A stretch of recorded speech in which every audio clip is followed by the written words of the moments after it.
Hare Krishna, everybody. So let's see who comes on here.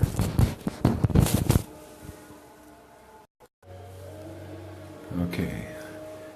Hare Krishna, Krishna Krishna, Hare Hare, Hare Rama, Rama Rama, Hare Hare, Hare Krishna, Krishna Krishna, Hare Hare, Hare Rama, Rama Rama, Hare Hare, Hare Krishna, Krishna Krishna, Hare Hare, Hare Rama, Rama Rama, Hare Hare, Hare Krishna. Okay, let's see here who we got here. All right, so anyway, somebody had some fear, and I think we should talk about this. It's actually really important that we might becoming a personality cult, and that as a negative, personality. And I just want to talk about the difference between our personality cult and a personality cult that would be actually a negative experience. See, so and this is really, really important because right now a lot of devotees, they're having such amazing experiences being here in this personality cult that they're actually glorifying, saying, "Oh, Gaurahari Das he's really great and he's doing this and he's So some people, one person says, "This sounds like a dangerous cult." Okay. So anyway, I wanted to talk a little bit about this, just to show basically the fine line that we walk here between material and spiritual. See, personality cult, if you notice that in Krishna consciousness we're worshipping the personality of Godhead. See? So in the world, when you find a negative cult or cult figures, people are worshiping a material personality. See the qualities of a material personality. They haven't distinguished the difference between a spiritual personality and the material personality. See, there's a difference. And so people, you notice that the material world, it imitates the spiritual world. Spiritual world, everybody is worshiping the personality of Godhead. And they're also worshiping devotees naturally from their hearts, because devotees, if we know the truth, taught in our books, in Chaitanya Charitamrita, first chapter, on the spiritual master is an empowered representative of the personality of Godhead. See, personality is right in there. Prabhupada said, yeah, we're worshiping the personality of Godhead. See, so one devotee was saying, "Whoa, I see the danger of this personality cult developing." But, he hasn't distinguished the difference between a material personality and a spiritual personality that we're worshiping or respecting or honoring. Because when we come to the level of spiritual taste, it's taste for the personality of Godhead, it's taste for the qualities of devotees. One of the qualities of devotees, especially when you get the mercy of a genuine spiritual master, is they liberate you, and when its heart is grateful, and you just naturally want to glorify your guru. That's not a negative experience. That is not bad. That is wonderful. A person was telling me, she was speaking about, because a person came over who was a little doubtful, and she was just speaking from her heart about what this personality, Gaurahari Das, is doing for her by her listening to our talks and all this, and how it's changing her life. She gave like a testimony, she felt really good. See? Because why is that? Because in our heart is the personality of Godhead, and the Lord likes when His devotees, who are doing an honest, genuine thing, are being glorified. That's part of the process. See? So, because generally, like a cult figure in the material personality cult is they have this controlling figure, a controlling quality. You're trying to control your everything, your life, what you do, maybe putting lots of rules on you, controlling that way, control your sex life, who you get married to, all kinds of stuff. This is going on in cults. And, but that same quality of control is also in the spiritual personality. See, this level, in the spiritual level, that controlling is there also. Because everything in this world, this Vaishnava philosophy is wonderful. It teaches you like so many amazing distinctions. So in the spiritual world, there's controlling also, but it's controlled literally by love. It's controlled by the truth. The truth is, it's like Lord Chaitanya said, the religion of this age is to remember the truth. And to promote the truth, to speak about the truth. That's the religion of this age. Or he said to remember Krishna and talk about Krishna. So part of Krishna is his devotees, and that's very important to know about and to recognize in this world, because they're like the door to getting this spiritual taste for the personality of Godhead. It's completely different than a material cult. See, but it kind of can look similar if you don't closely analyze the difference between a spiritual cult, which this is. We're the cult of bhakti. Even says in our scriptures, the cult of bhakti. Lord Chaitanya propagated the cult of bhakti. Advaita Acharya being the original spiritual master. Hey, just come and sit down, man.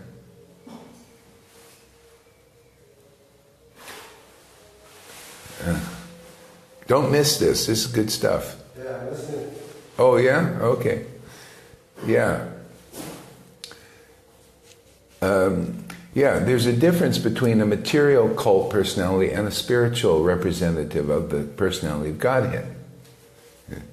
I'm trying to clear up a question here. So a person in a material cult, they control by force, like this, force of manipulation. Here, we're controlled by love, by inspiration. Not by, I don't even set any rules down. I don't tell you got to not do this, you can't do that.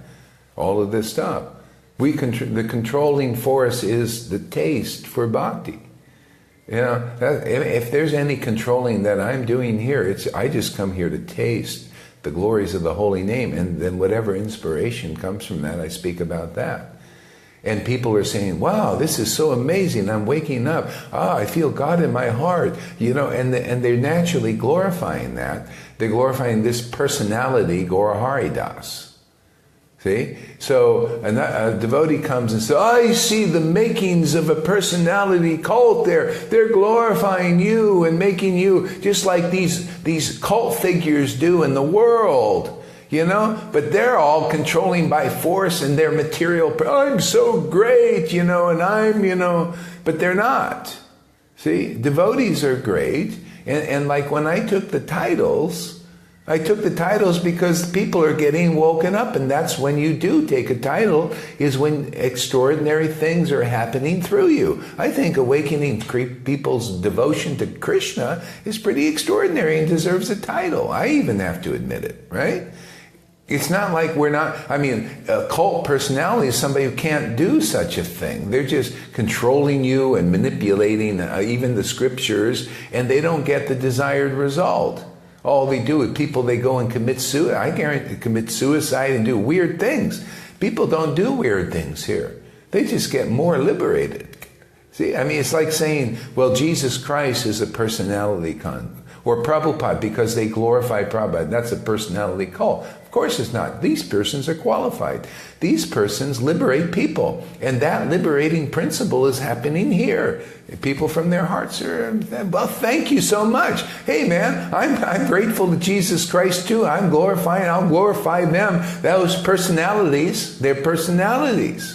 I'll glorify him till the day I die. And if you find a bona fide guru in this world and you get liberated, I guarantee you'll be glorifying them too. Why not? You want to. It's wonderful. It's ecstatic. Brings tears to your eyes, man. It liberates others because it's really true. Truth will set you free. So I just want to distinguish the difference between a material cult personality and a person genuine and empowered by the spiritual potency. See, the material cult personality mimics the spiritual controlling force of love and devotion and taste. See, they're doing it by manipulation of that and all this weird stuff. That's called Mahamaya. Yoga Maya is being controlled by this loving, ecstatic taste. See? To those who worship me with loving ecstasy, I give them the right understanding. That's the spiritual personality. And it's wonderful. So, hey, man, don't get over on that side thinking this is the same thing. This is the purified version. This is called pure goodness, Shuddha Bhakti. The other thing is all twisted, man. This is untwisted. See? But the same sort of thing. So you could go over there. You listen to persons who have the qualities of, I don't even want to, they're just not purified qualities. They go right over there and they don't see how nice this is. See, so we've cleared this up for an intelligent person. Yeah, go ahead. No. In our Guru Puja prayers, I think it's that or sometime. Yeah. I think the last verse is to the spiritual master, may your glories be spread all over the three worlds. Yeah. So of course, you're going to spread his glories, you're going to glorify him. Yeah. Yeah, and because it's a spiritual personality's different result. It liberates you, not controls you into the material twisted thing, and people go out and commit suicides and all kinds of weird stuff, man. This weird stuff doesn't happen here, other than just the manifestations of bhakti. I mean, that seems weird to people when extraordinary joy, excessive love, excessive bliss. I mean, that's kind of weird, but it's a good weird, isn't it? I mean, it's something that even this guy said, yeah, I want that too. I'm not controlling them doing it. He's just seeing this and he said, wow, that looks really great, man. I want to worship the Lord like that also. See? So I shared this with my brother. Yeah. I was feeling. Mm-hmm. And then he said, I'm not sure if I should be happy for you, but I'm definitely worried about you. Yeah. Well, we've been cheated in this world so much by this kind of stuff. Maya is cheats. All the way up into religion, man. We got personality cults in religion, too. You notice?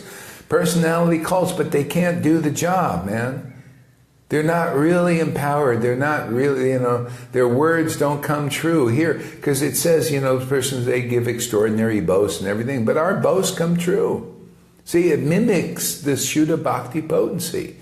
So people, if you listen to those people preaching like that, and you go over there, you lose this. So, but the thing is, why? Why not just understand the truth and be set free from that illusion? That's why you see, you have to have it explained by a genuine, living personality who is hooked into the spiritual potency. Otherwise, you just naturally go, oh, that's a personality. Look, they're glorifying that person. Well, they're glorifying Jesus, and rightly so, because he liberated people. They're glorifying Prabhupada because he helped them in their spiritual life. And people are glorifying this fool, Gaurahari Das, also because he's causing an extraordinary revolution in their lives. And you think, well, you see, I'm sorry, man. I'm like you. I'm observing all of this stuff, and I'm saying, yeah, there's an extraordinary. Is there? I mean, let's ask these guys here. Is there an extraordinary revolution that happened in your life? Whoa! Absolutely. Yeah. Since I come into this side of Satsang, the Association of Gaurahari, my life is blissful. My life has changed. Yeah, there's bliss. I've tasted the transcendental mellows. There's been a Bhakti Labish awakening in me. Bhakti Labish. Labish awakening. Holy Communion Bhakti Labish. I've experienced that. That's experiencing that. Matilda's experiencing that. So many people are experiencing that. Anyone out there who's self-realised would be delighted with this preaching. They'd be delighted. And if we saw anybody out there, we'd be delighted. But I don't see it, you know. And if you've got the results like this, you would shout it out. You give testimonies to encourage others. So, yeah, that's it really. Yeah. Same for me, and I'm saying again, it's something we said yesterday and probably a couple of days before that, is the proof is in the pudding. And, you know, as Gaurahari said before, many times before when he was alone, okay, he's preaching, but we don't see the results, so is it really there? You could have doubts, But here you see, how to say, independent results, you know, results that are not attached to him, you know, his family, friends, or wife or something like that, who could just be on his side. These are just 4 independent people. And we've come, as he said, there's only one rule here. There's no other rules. You have to do this, you have to do this. Just one. And it's an advice, actually. Just come and listen. Easy. Just listen, that's all. Lend an ear. And you will get the results. The promise is there. Put it to the test. Come, associate, and get the results. And if you get the results, like me, I have to accept the conclusion. And the conclusion is there is a very transcendental, pure personality sitting in front of me, being a vine medium, being the pure flute, the surrendered flute, by which Prabhupada, whole Guru Parampara, Chaitanya Mahaprabhu, the 6 Goswamis can pass on the message to us.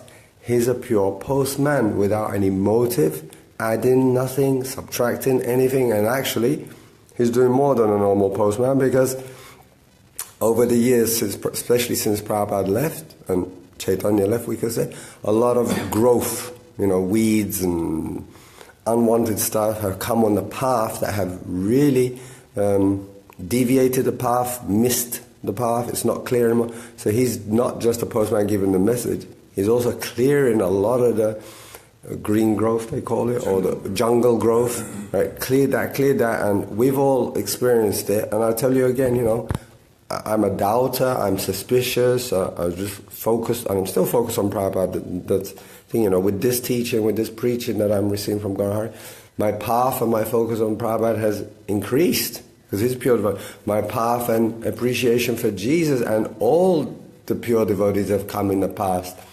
Even Srila Gaura Govinda Maharaj. Previous to here, I always heard kind of bad, let's say a bad side being preached from ISKCON, you know, because obviously they didn't want devotees to look there, and it's another lie. The leaders, perverted leaders, unfortunately, or motivated leaders, didn't want us to hear from such personalities because they were preaching the truth. We would experience it, we would feel it, and guess what? We would naturally, of course, drift over there and listen more to them. And they would become our authority, which is what this perverted authority, or any perverted authority, is against. And this is why they preach against it, blackball them, is that the right thing? Blackball them, you know, stuff like that. And Gaurahari Prabhu, directly I've seen, just clearing everything like that, glorifying what should be glorified. Shuddha Sattva. We're doing the same thing right here on this thing, because we're getting attacked from this person. No, just don't. The personality cult thing. Yeah, oh yeah, just quickly.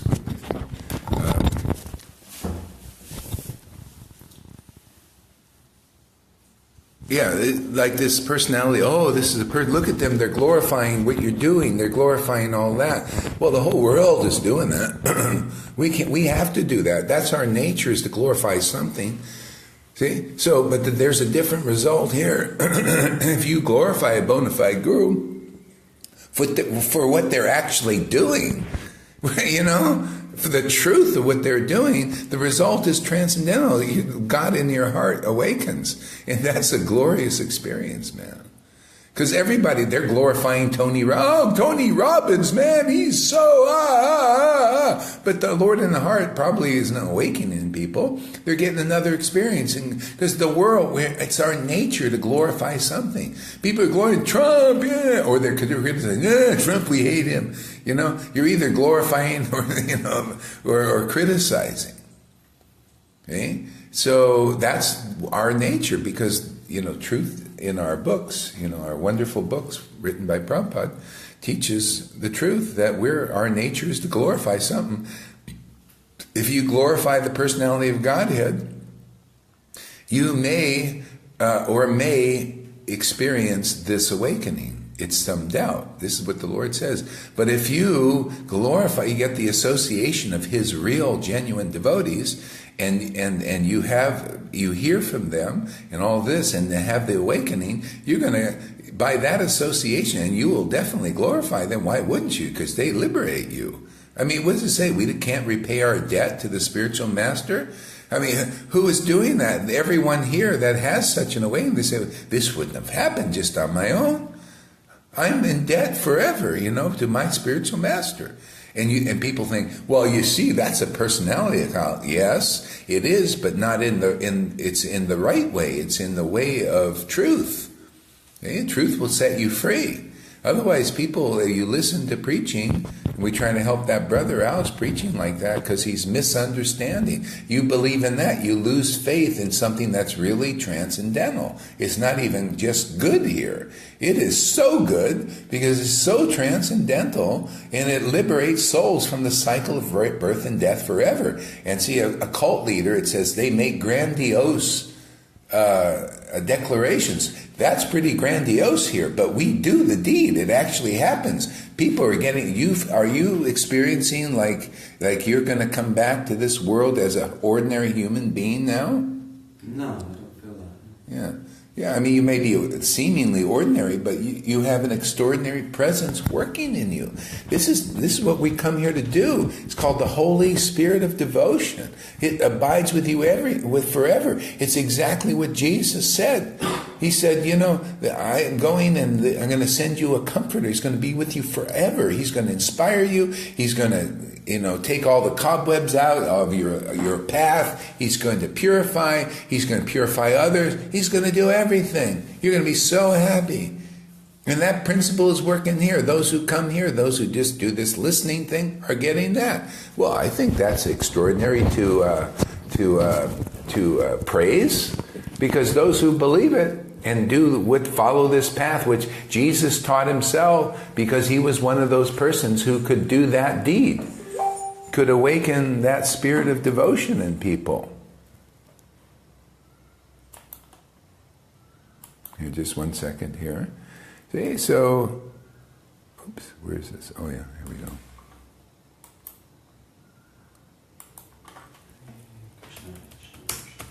Yeah, could awaken that spirit of devotion in people.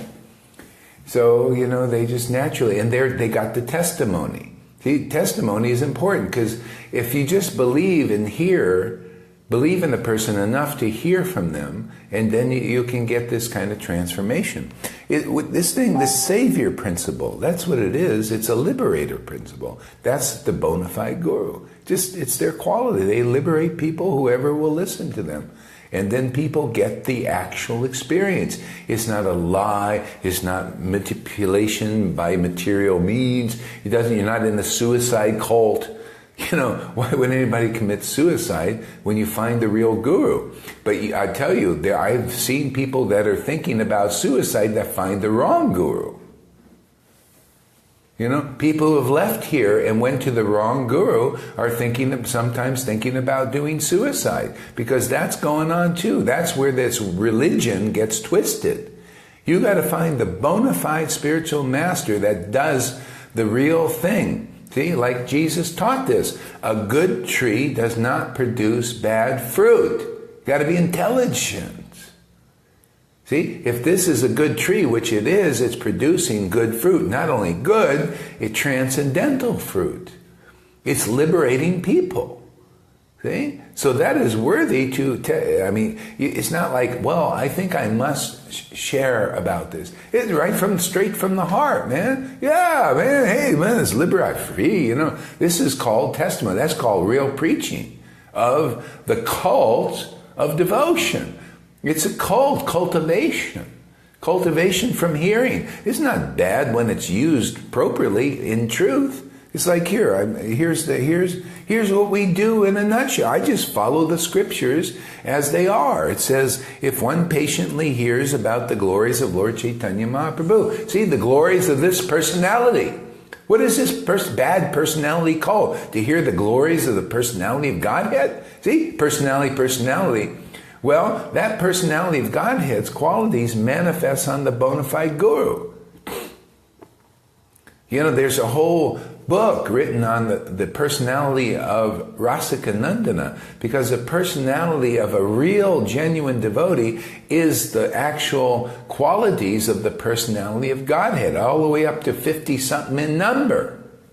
You start to see, look at this. What I read in the book, I'm starting to see in my own guru.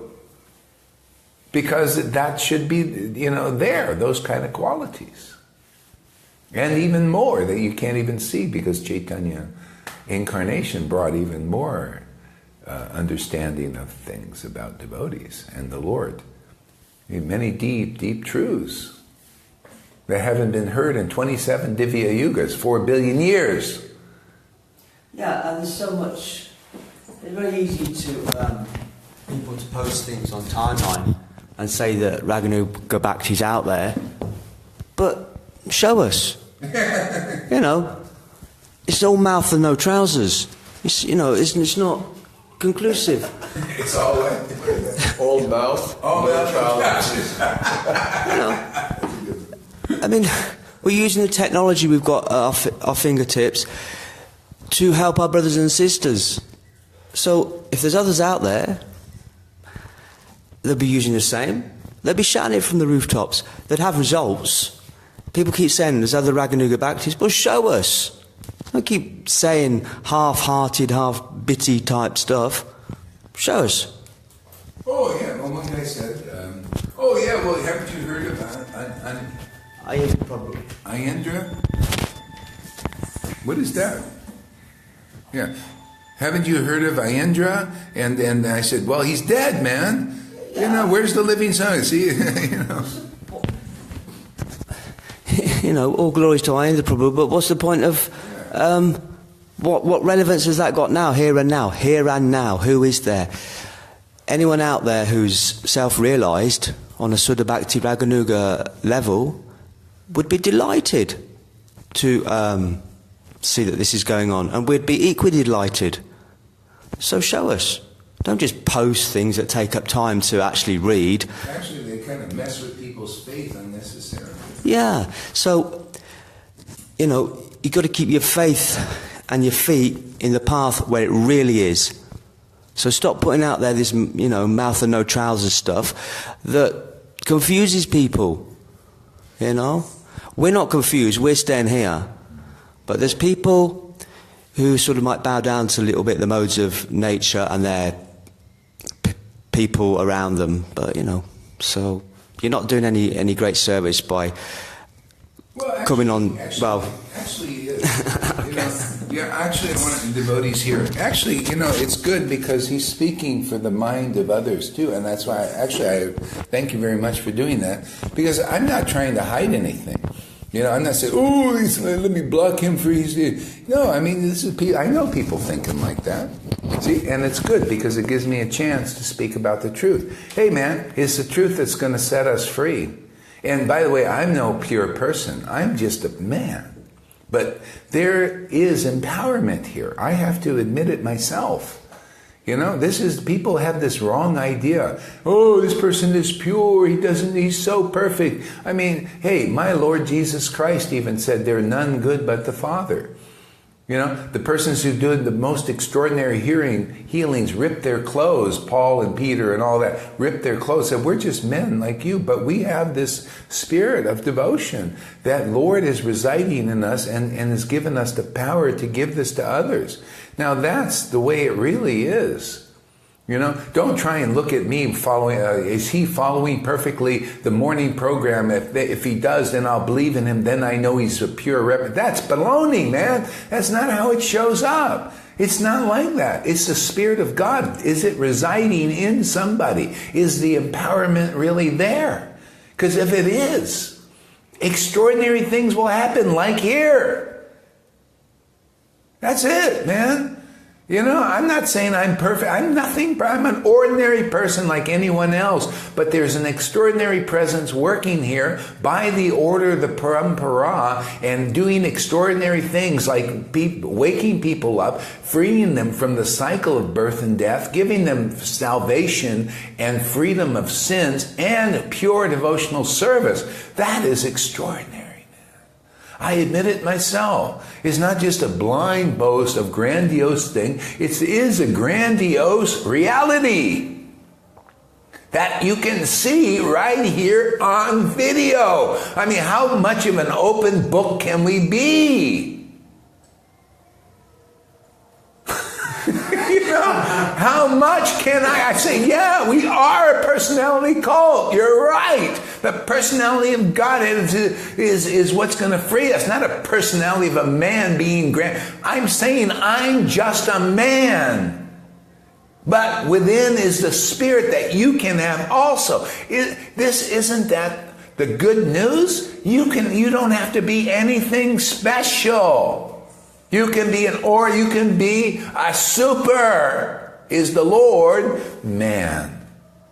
Ordinary person living a life in this world, but have this extraordinary presence in you, giving you happiness, guiding your way through all the illusions and all these material things that are, trying to pretend to be spiritual, and all the bewildering preaching, all the hypocrites and liars and cheaters and all of that. Are you tired of being cheated, man? Well, here the Lord is making an arrangement. You can see right on video camera something that works, truly.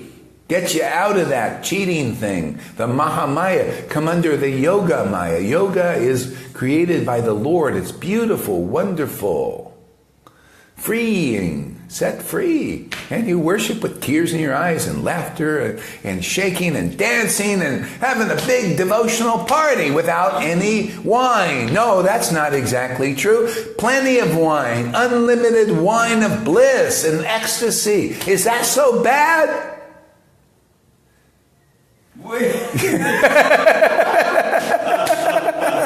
Are we doing something wrong? I don't know, man. I love it myself. And these guys, we're happy, you know. So Kamadeva says, devotees glorifying you is proper. Okay, good. I do the same. Okay, great. However, okay. However, the nature of certain specific glorifications shown towards you, okay, seem a bit off basis. Okay, like what? All right, so you tell us what they are. I recognize your purity. I'm not pure, but God is pure and He's with us. And He keeps us purifying. He's the purifier, man. My Father is the gardener, Jesus said. He's the purifier. He's the wine, what do you call that? The vine dresser. He's the purifier. And we got that, man. All I do is I come and follow Prabhupada's order, and I turn the camera on, and I just say, Lord, have your way here, and I'm just blissed out, man. It's doing my service. That's the way it's supposed to be. Yeah. You know? That's it, man. But me being pure, I'm not here. I'm trying to teach the way it is, and not neophytes who say, well, I got to see that my guru is perfectly pure and, and all that stuff. Well, the guy in our disciplic line, that's glorified, ate even fish and chicken and all that stuff all the way up to his 45th year, and he wrote books while he was doing it that we glorify to show he was a man that had God in him, awakened. He even said, hey, I'm writing this book, Sri Krishna Samhita, because I'm being engaged by a black personality in my heart who's causing me to do all this. He's saying, it's the Lord. See? It's not about being... See, that's that. When you put a person up like God, that's when you get into the personality cults. I mean, you actually say that person, that body is... Well, you got to understand, you can't glorify the material nature. The devotee is God. Spiritual qualities of the personality of Godhead, and he glorified, look, he's got this quality, he's liberated me. That's a quality. See, that liberating quality is coming through that devotee. And it's important to say, well, that particular Das, say Gaurahari, Das, that particular Das, Gaurahari, is coming through. Gaurahari, that spiritual, great, amazing personality, is not coming through every Das. A lot of persons haven't been rooted out and being empowered by that Gaurahari. It's a particular Das. You got to go there and get the Gaurahari portion. That Gaurahari gives himself through his devotees. See? You glorify that? Yeah, man, I'm getting that's true. It's wonderful. Glorify that. Maybe people other will listen. Bozo Das. Okay, go ahead. Bozo Das. Great. Thank you for coming, man. You'll be... Hare Krishna Bozo Das Prabhu. I should know Bozo. Dave too. Well, me and you're kind of same, I think. It's Bozo. I'm a second Bozo too. No, really. Actually, everything I'm saying that I have said before in little parts that you may see is done from the position of, let's say, unwillingness, actually. So you got a person here who's even unwilling to kind of admit to seeing what he's seeing, experience what he's seeing, but because I am experiencing it, I can't deny but state the truth. So even from that, I don't want to say, because it's kind of, I think, my mentality is, I don't want to accept anything or anyone that sort of covers Prabhupada, my relationship with Prabhupada, my path to Prabhupada, but anyone who sort of helps me along with that, I'll really accept. I think it's something like that. That's why I'm sort of unwillingly saying this, but I have to say because it's the truth. Another big thing I realized recently that I haven't shared yet is in the past, okay, Prabhupada was there, but I always, and even before I accepted Prabhupada as my guru, which was, I accepted normal gurus within the ISKCON system, even though I had my so-called guru, I would always go and be eager to hear different devotees give different class, different angle, different perspective, trying to get a taste, taste something from there, trying to build up this little, like a bee actually, trying to get, and from a 100% class, I got 5%, which was really nice, or 2%, that was really nice. And so I was just running around trying to hear from different people, what's he saying, what is it? But now I hear from Gaurahari Prabhu, after hearing from him, I have absolutely no desire to hear from anyone else. Same. It's like, okay, what's the point of going to anyone else and hearing from them? It's no way going to be as potent, as pure, as clean, as conclusive, as Shastra-based, as Prabhupada-based as what I hear here. So I've been convinced of that. And that's why I have absolutely no desire, no attraction to go and hear from anyone else. If I hear somebody say, there's a pure devotee over there, or blah, blah, as Gaurahari is saying, if he says, yeah, this person has it, he's correct, or my friend say, yeah, he's got something, I'll go there and check it out, and I'm sure within the first 15, 20 minutes, I can understand. After hearing all this, I can understand whether they're worth listening to or not. So, all this proof and all this evidence about what is coming through Gaurahari is, how do you say when you have too much proof? Overwhelming and undeniable, right? Undeniable. You can't. It's just too much, and it's there. We are the proof. He's not saying this, as I said before. He's not paying us to say this. He hasn't got anything that attracts us to say wrong thing or become motivated enough to sort of twist the truth. Nothing. I'm actually against him in one sense. I'm against him. This is what I see, and this is the truth. What more do you want? Just come and listen and get this result.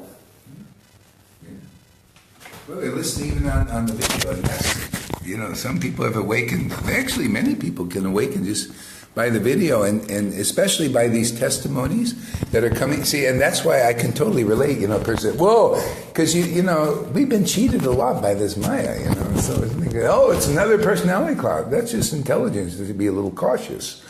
So, and my job is to take the brambles off the path.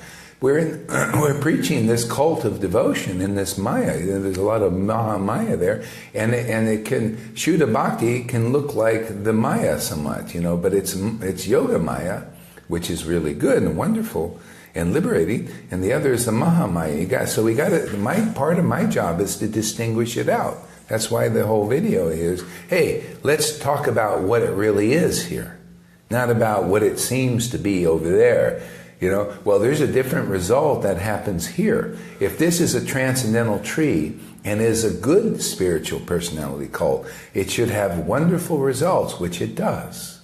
If it's a bad tree of a material spiritual cult, it'll have terrible results. Look at the results of some of these material personality cults of manipulation, all that, suicide stuff, really bad stuff, unhappiness, breaking of the person, literally, like people just get weird, go insane even.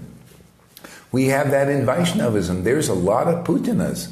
Hey, I teach about that. You got to learn to tell who is the real guru, worthy to glorify because of your own experience of that, because it'll be real.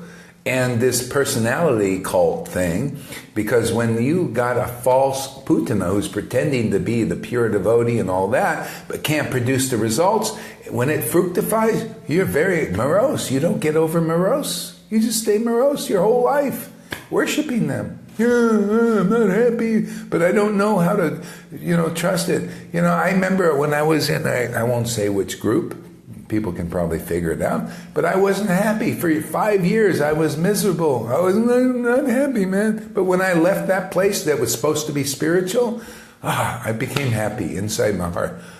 They taught me not to trust my heart. I'm here teaching people to trust your heart. Matter of fact, the heart gets clean enough and trustworthy and not polluted by all these speculations and lies and cheating and all that stuff. This is pretty miraculous here to preach what we preach in this cesspool of illusions. Maya means illusion, but there's actually no Maya here.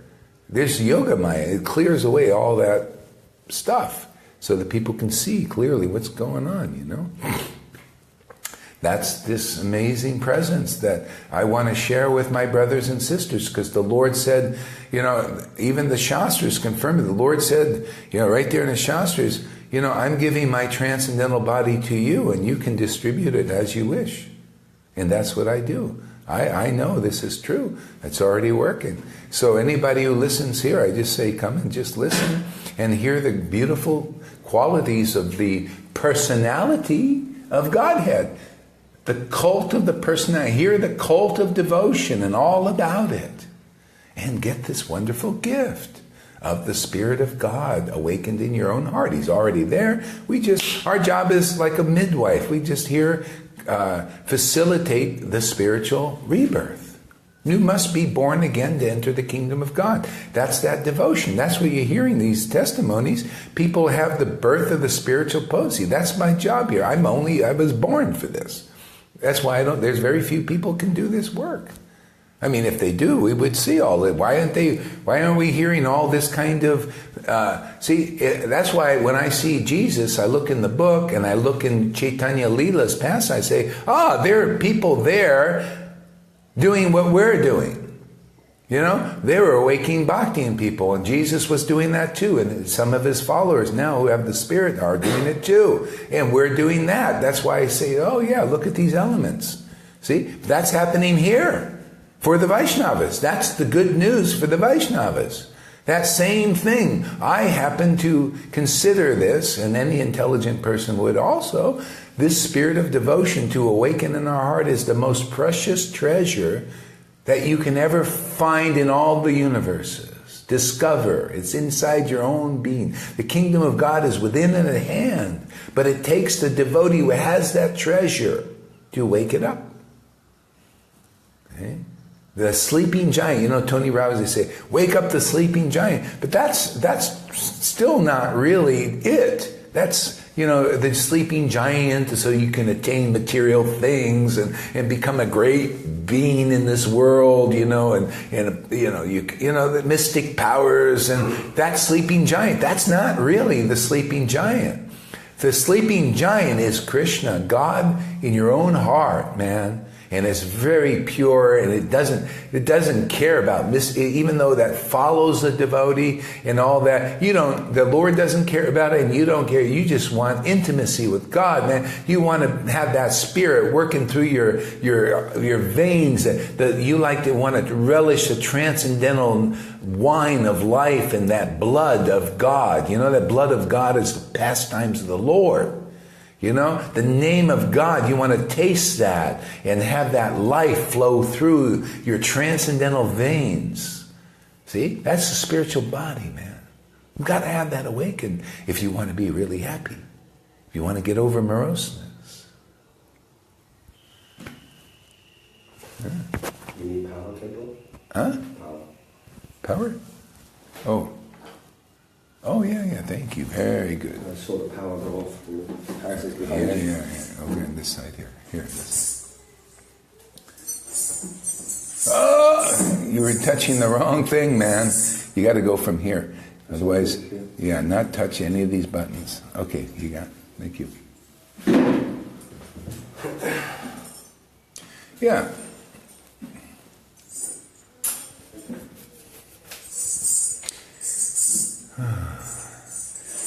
Okay, is it clear?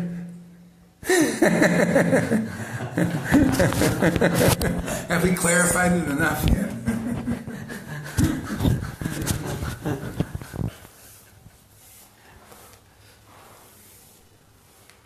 I think we can say this almost for everybody, from even childhood, just naturally. We all are very attracted and we're all looking for a hero, right? Yeah.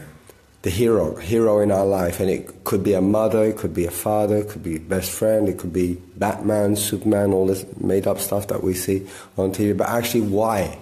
And what for what? I don't know why, but because it's missing from our life. But for what? We're looking for someone to protect us, guide us, give us love, right? Kill the bad elements that spoil life, spoil our happiness. And that's exactly what I'm experiencing here also. We have a personality in Gaurahari Prabhu who is protecting our bhakti, protecting our devotion, clearing the path, opening the door to love, giving us love, being the channel by which we get love. It's actually, as he's stating always, it's the Gaurahari. It's the God part, that's the bhakti, that's God coming through him. And his very high quality is actually, in one sense, let's say, simple. He's just become pure. He's become hollowed out to the degree that Krishna, Prabhupada, Parampara said, okay, this personality surrendered enough to us that we can use it. Our word can go through him without being contaminated by some ulterior motives. And it's coming through to us, and we are benefiting. So the natural reciprocation, not by force at all, the natural is to glorify, thank you so much. And thank you so much. And then we're glorifying him as our hero in our relationship, which is perfectly natural.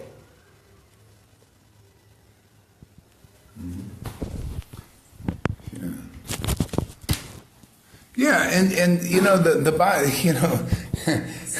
this is, and it's like Jesus said, it's my Father's pleasure to give the kingdom of God. The whole thing here is to make more heroes. It's not to have Prabhupada as the only acharya for 10,000 years, and you're going to be in 10,000 years, oh, Prabhupada, you're the only you, I'm just down here. No, Prabhupada wants you to be an acharya. We're making acharyas here. In this life, people will their knowledge will be so amazing that they will inspire and awaken others here also. Already they're doing it. This is called acharya principle here. This Govinda and Turkish Delight and what's his name? Dasud. This, by their testimonies, they're facilitating the awakening of others. That's acharya, by example. They're examples of being a real devotee their hearts surrendered in the right place and getting the right result, like our as per wish of the book Bhagavad. I'm just teaching what's in there and people and following what's in there. Okay? And teaching others to follow what's in there truly so they can get over moroseness and be happy when the Lord awakens in their heart and be blissed out of their mind. So Kamadeva says, my specific concerns were not yet addressed. Somehow or other, you just got to listen to this.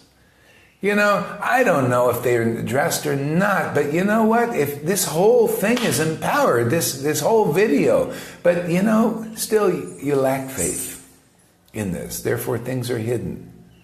You think this is just like any other so-called Raganuga Sangha. It's not. This is truly special, man. You know why? Because there's special, extraordinary things happening here. This is not, I'm boasting, oh, this is so special, and it's not. No, this is so special because it is. Look at the results. That's what I'm saying. Be smart. Look at the results that don't happen anywhere. People are getting liberated, awaken the Lord in their hearts. Look at that. It's special in that way.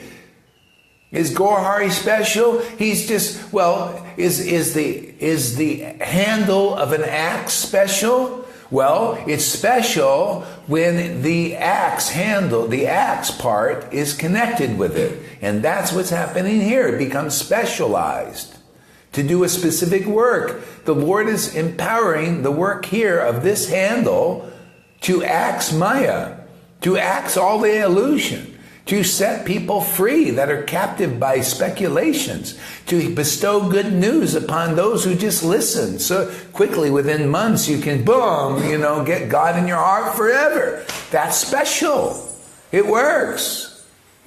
It's not we're just boasting. God was asked, how do you know a real prophet, or that goes for a real guru or acharya or a real spiritual master? Well, what they say comes true. See, because they also give promises. Our whole Bible is full of promises that come true when they come through a real servant of the Lord, of Shuddha Bhakti. So anyway, when I don't know what your block is, whatever it is, when that's removed, then you'll see. So keep hearing, and hopefully the seed will go in there and this thing will be taken away. I mean, God, just listen to the class. Don't, you kind of got to get this out of, well, is he, when you're listening to this, you got to get this mind thing out of your way. Is he addressing all my things? Just listen. Just listen to the vibration, man. Take it in. Yeah. Here.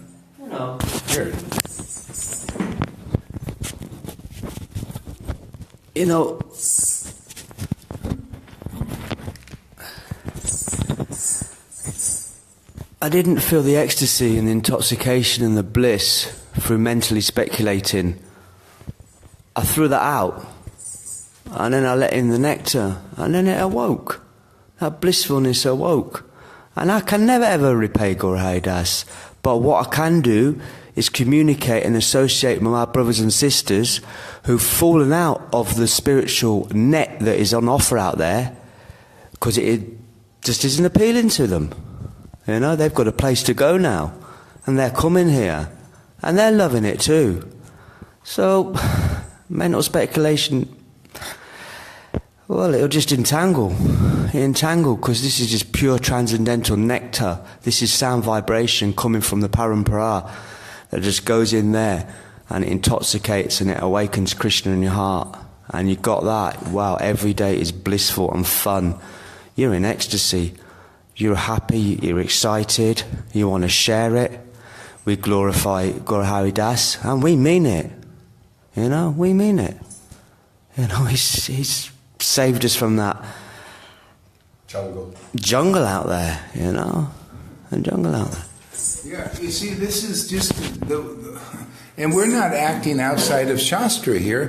The Chaitanya Bhagavat says, the glorifying the Guru that is liberating you is so important for others, because that's the real Guru empowered by that spiritual force, the Shuddha, we call Shuddha Bhakti, or the transcendental potency of the Lord, is so rare in this world, and anybody who can distinguish it, which can only be done by heartfelt glorification of the truth of Guru, finds the way out of this Maya. They're the warden, this is a prison house here. The Shastras teach.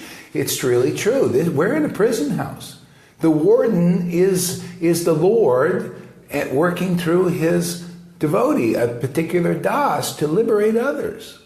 See? And then when it's not like, we're just, you're always going to be like, yeah, you will be. Acharya is always Acharya, spiritual master always spiritual master. But when you enter this process truly, the right way, the way we teach, just by hearing, and faith comes by hearing, then you become like that too. These persons are on their way. They're in the process of becoming acharyas, even in this life. Because that's what is even outlined in our books. Lord Chaitanya passed on the potency like we do, simply by people abandoning their speculations and hearing from a self-realized soul that has the desired result. If you really want Krishna, that's where you're going to get it, and the only place you're going to get it. Krishna means a relationship of your soul, your das, with the Supreme Lord as your intimate friend. What was my point? I forgot it myself. Well, there's mental speculation, further out, there's glorifying the Guru that's natural. Oh yeah, and this is it in the Shastra. It says, by doing that, one enters the game, and that's how you see. They said this principle in the Christian thing applies to the Vaishnava. Faith in a real devotee is very pious. If I have faith in a pure devotee, it's very pious. But confession of that faith in the world is unto salvation. See? And more with us, with this Vaishnava line.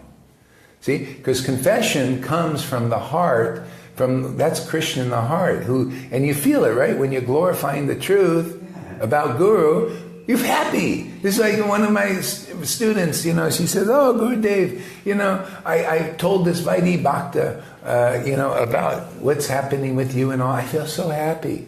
See? That's how it works. From the heart. You make the Lord happy.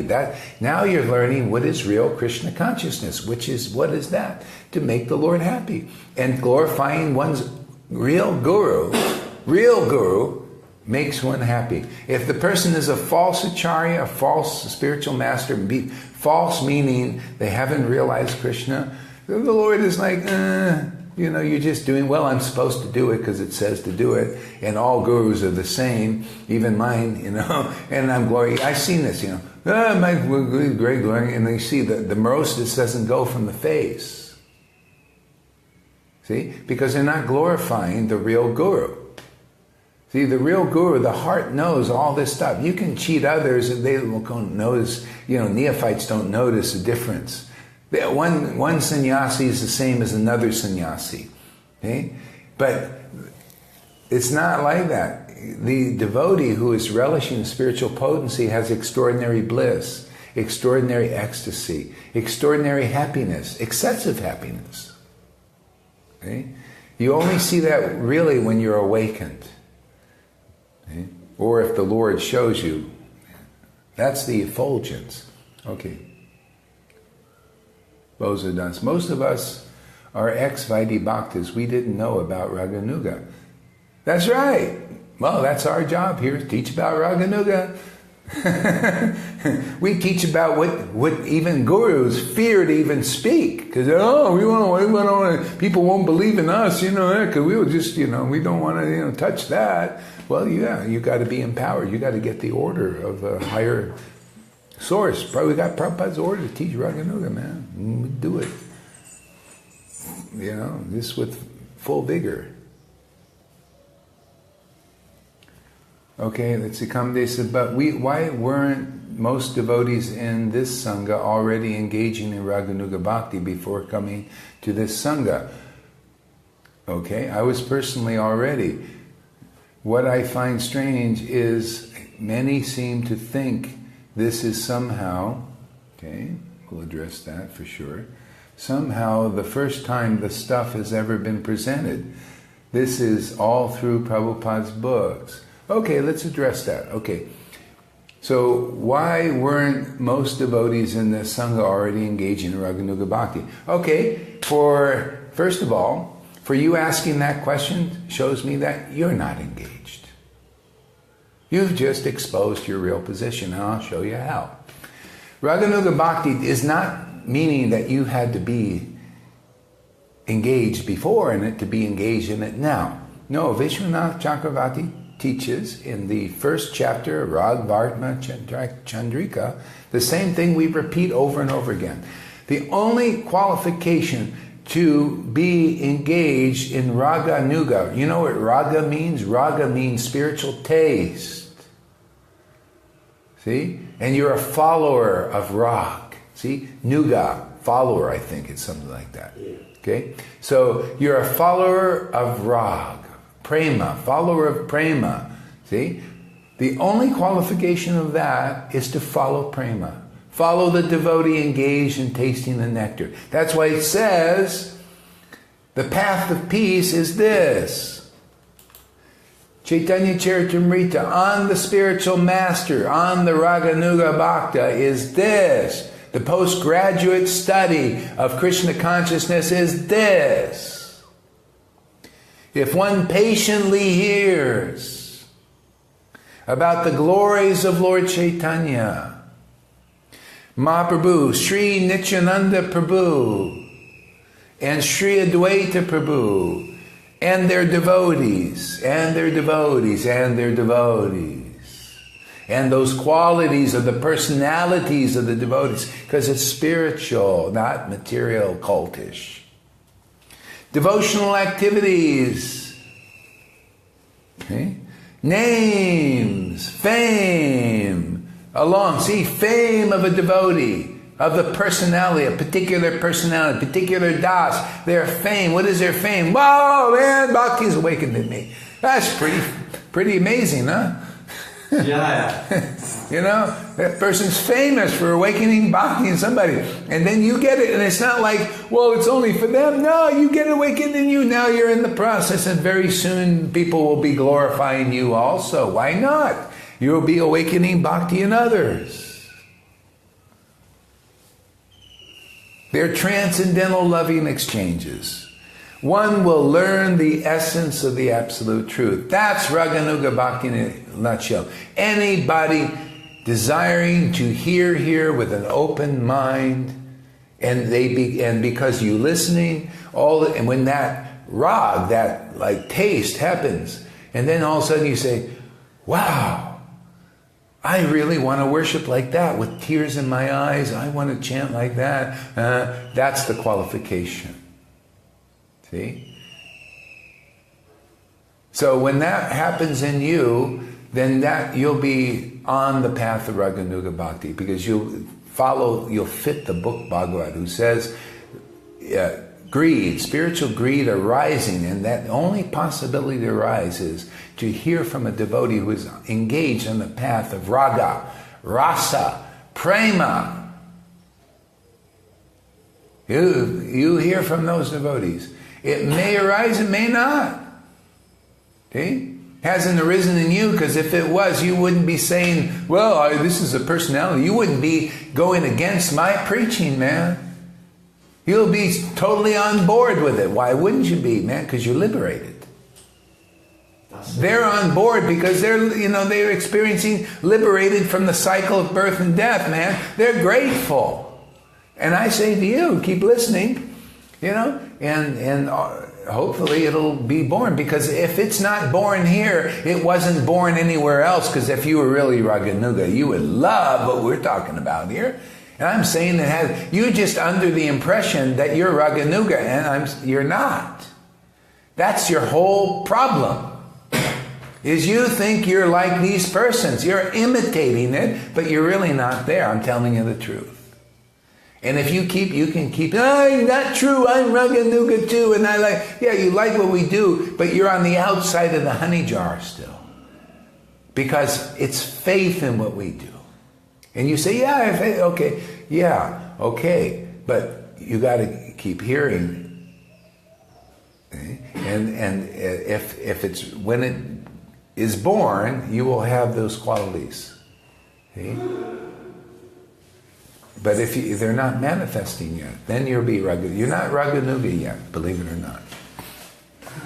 See? Raganuga is, you just love hearing from Raganuga devotees because it inspires you. And maybe you do hear it and all that, but I'm just saying, you'll be in alignment with this preaching. Because it is Raganuga, and you'll see that is this kind of, okay, Dasu just came here, and I'm just going to ask him a question. We haven't did anything. Is this preaching different than any have you seen any Raganuga Sangha out there? No. Is this preaching different? Yes. Give him the microphone, quick! Open your mouth. It's the pretty. Come 92 steps. This preaching is different from any other preaching I've ever experienced because it leaves you satisfied at the end. The other doesn't leave you satisfied because you're wanting something else. But it's that want that is the bother, because you know there's something else but you don't know what it is. So you come to Haridas, Gaurahari, Prabhu, and he tells you what it is. And it goes ding, ding, ding, ding, ding, ding, ding. And it's really very good. So I'll hand it back to him. Yeah. Anyway, the Raganuga Bhakti is a very rare thing. If anybody's saying it's all over the place, you really don't know. It's very rare right now. But it's going to become less rare because these guys are already engaged in Raganuga on the awakened level, which is the Majjamadikari, where the Lord awakens in the heart. That's really a high thing, man. Now they have taste. All you guys got to do is just water this forever, man. Yeah. You know, you just enjoy the Krishna consciousness. Just by enjoying and relishing Krishna. What a wonderful path is this, man. By relishing Krishna, you just attain Krishna. That's what was taught in Chaitanya Bhagavat. It says just by relishing Krishna's name and fame and pastimes and qualities, you attain Krishna.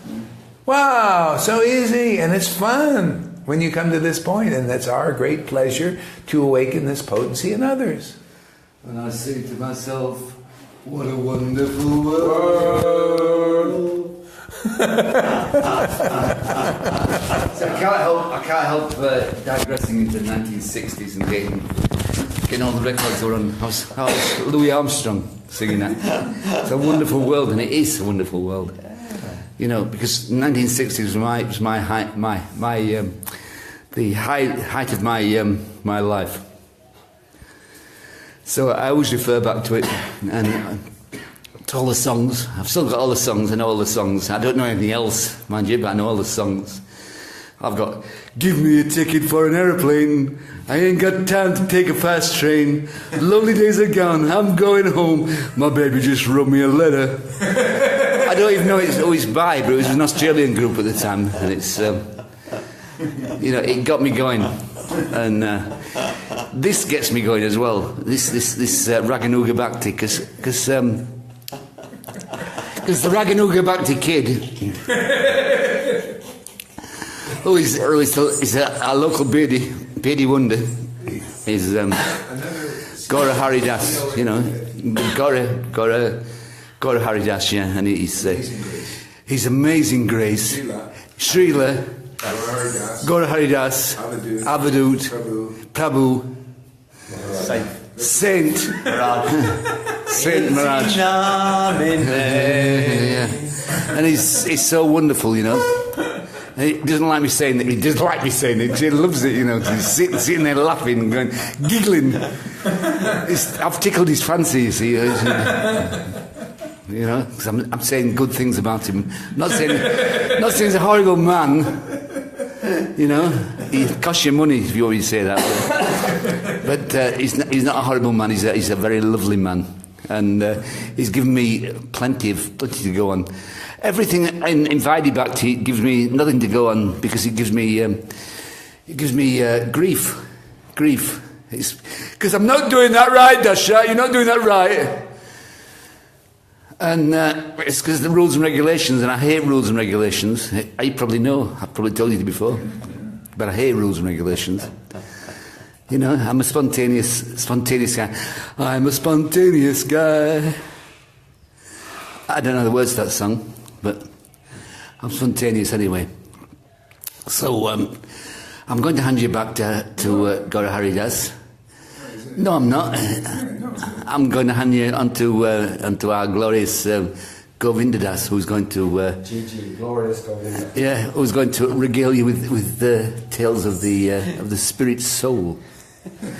So onto you, glorious Govinda Das. Govind Das. It's not Govinda, it's Govind Das. So you've got that. So anybody who says his name wrong now, he's going to get a rocket from me. You're the rocket man. I'm the rocket. I'm the rocket man. I'm a rocket man. Okay, you know what? Let me answer a question here. All right, so Kamadev, all right, I just want to show something here. Okay, so Kamadev says this, okay? Now let's see if he agrees with the book Bhagavad, okay? Kamadev, that's his name. He's always talking about brahmachari, so important, and stuff. Okay, that's great. That's why he's Kamadev. Okay, so Raganuga Bhakti says, should be automatic from the day one of our Krishna consciousness. It was so obvious to me from day one. Very obvious. If a devotee actually reads all the way through Prabhupada's books, they see how it works. It's individual and internal. No one devotee can say that another is on the is not a Raganuga Bhakti. Okay? No, I say if you don't fit the quality of the book Bhagavad, of a Raganuga definition, by an really experienced devotee, like Vishwanath Chakravarti Thakur, then you're not a Raganuga Bhakti. And I can point out many verses in Srimad Bhagavatam and Chaitanya, well actually Chaitanya Charitamrita especially. Okay, one is, if you don't have transcendental taste awakened, where it causes tears in your eyes, ecstatic emotions, when you're chanting the holy name of Hare Krishna Mahamantra, yeah, sometimes you cry, sometimes you laugh, sometimes your voice is choked with emotion, stuff like that. You're not a actual teacher of Raganuga Bhakti. See? But if you don't have those symptoms, but you're following a Raganuga Bhakti like that, a real teacher like that, you're engaged in Raganuga Bhakti. Why? Because this person says so. Okay? And this person is Vishwanath Chakravarti in Rag Bhartma Chandraika in the first chapter. When one's devotion is prompted by orders received by the revealed scriptures, see, one's devotion, see, then it is called Vaidhi Bhakti. So whatever devotion you get, because the scriptures say do this, this is pleasing Krishna. See, that's external bhakti still. But there's some kind of devotion, but Krishna teaches is very weak. Your love is still not so strong. But it's something, okay? Gets you to do something, okay? But when one is prompted simply by spiritual greed, then it is called Raganuga Bhakti. See? So when your devotion is prompted by spiritual greed, That's called Raganuga. See, spiritual greed means you get a taste for Krishna, and now Krishna can only give you happiness. Yeah. Okay? But prior to that, to enter this path of Raganuga, is you have to hear from a devotee who is a true Raganuga for a long time, like 8 months, right? Yeah. He heard from me, left saying, wow, this is really good, this is really good, really good. See, he's on the path of Raganuga. He has a spiritual greed to hear. And were you desiring to worship like I did? Yes. Yeah? You wanted to have that kind of worship? Yes. See? So that's Raganuga, is you respect a devotee that is worshiping the Lord in that way, even though you don't have the symptoms yet. But you're listening. You're hearing these kind of topics. The only reason Raganuga did not awaken in many of Prabhupada's devotees, because it wasn't time. First, preparation. He talked about Varnashram Dharma. See, we talk about Raganuga. We show that. What Prabhupada was hiding, we show. Because it's time to show that and tell about it, talk about these principles. Though those who listen and become, yeah, I want to worship like Gaurahari does. See, it's shown. You're seeing, because this spiritual greed doesn't arise in everybody. See, we're a public book, right? Yeah. Yeah. No, but a lot of people seeing right on Facebook, they look at this and say, that's weird. Go the other way. Hey, Raganuga didn't arise in them. Hey, that's not right. We want to do Vaidhi Bhakti. See? But some people do. Dasarath and Govinda, they heard this. Whoa! Go ahead. How does it? I wanted to know how it felt. Was Gaurahari pulling my leg, or was he doing it for real? You know, how do you know that unless you do it yourself? So you try it, and if it works and it's real, I can tell you it is real. It's very real. It works. This morning, for instance, I went to the Mangalati, and I stood at the back, and the dentist looked at me, and I thought, I'm in the right place again. You know, after my what they call it, my separation business beforehand. And I was in the right place now. I got tears immediately, and they were running down my face, and I was hopping about on foot, from foot to foot, and knocking all the Indians over. and they were pushing past me and all sorts of. Krishna came back, and he came back to me because I followed what Gaurahari Das has said, and because I followed what a real Puka Bhakti, Raganuga Bhakti devotee had said, I got a result. And the result was happiness. All together now. Happiness, the greatest gift that I possess. Right. Okay. So sorry about that. But I feel so happy this morning. I feel so happy. So I'm going to hand you back to Gaurahari Das, who's going to make you sad, right? What was I talking about? What were you? You exposed your man there for his. Oh yeah, we're talking about quality. Yeah, quality. Okay. See, so that's the preliminary. So Raganuga even says that. See, if the greed arises in somebody, like, yeah, I want to worship like that, that's Raganuga Bhakti, not, and that means first you have to have respect for that person and realize that they're an expert and that you're not. See, this Raganuga is so high, man. You can't believe one out of thousands upon thousands upon thousands of devotees have that at this time. But these persons are getting it because they respect, hey, this is unusual, man. I really want this. But if you're comparing it with all these, there's so many Raganuga Bhaktis, which you do, you're not seeing things as they are. And I'm trying to rectify this to show you that it's not like that. Rupa Goswami says that Raganuga Bhakti is very rarely attained. And he said it this way. Pure devotional service is very rarely attained. That's Raganuga Bhakti. If you're saying it is all over the place like you do, then you're not seeing things as the acharyas see. Because I preach like that. And the only time it will be more prevalent is when more people listen to a true Raganuga Bhakti, which we do right here on camera, And who knows, it could be thousands and more, millions possibly, may get, like, yeah, we want to do like this too.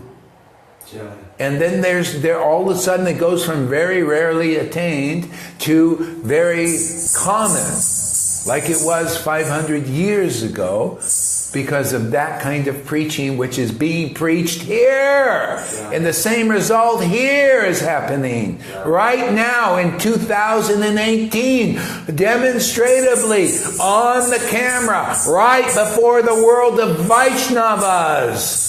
Jai, Jai. So there's only a matter of time that people wake up out of their coma. Can you imagine going out? Can you imagine going out and bumping into 25 Dashrats, one after the other? Because that's what he's talking about. People who are saying to you, Hare Krishna, and waking you out of your slumber.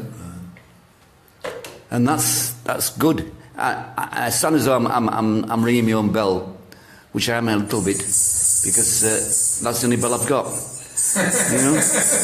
And if I ring my own bell, it's too bad. Because I'm telling the truth, and the truth is, it'll set you free. So just do the truth. Ring my own bell, I like that. It's all we got here is our own bell, it's true. There's a song, right? Yeah.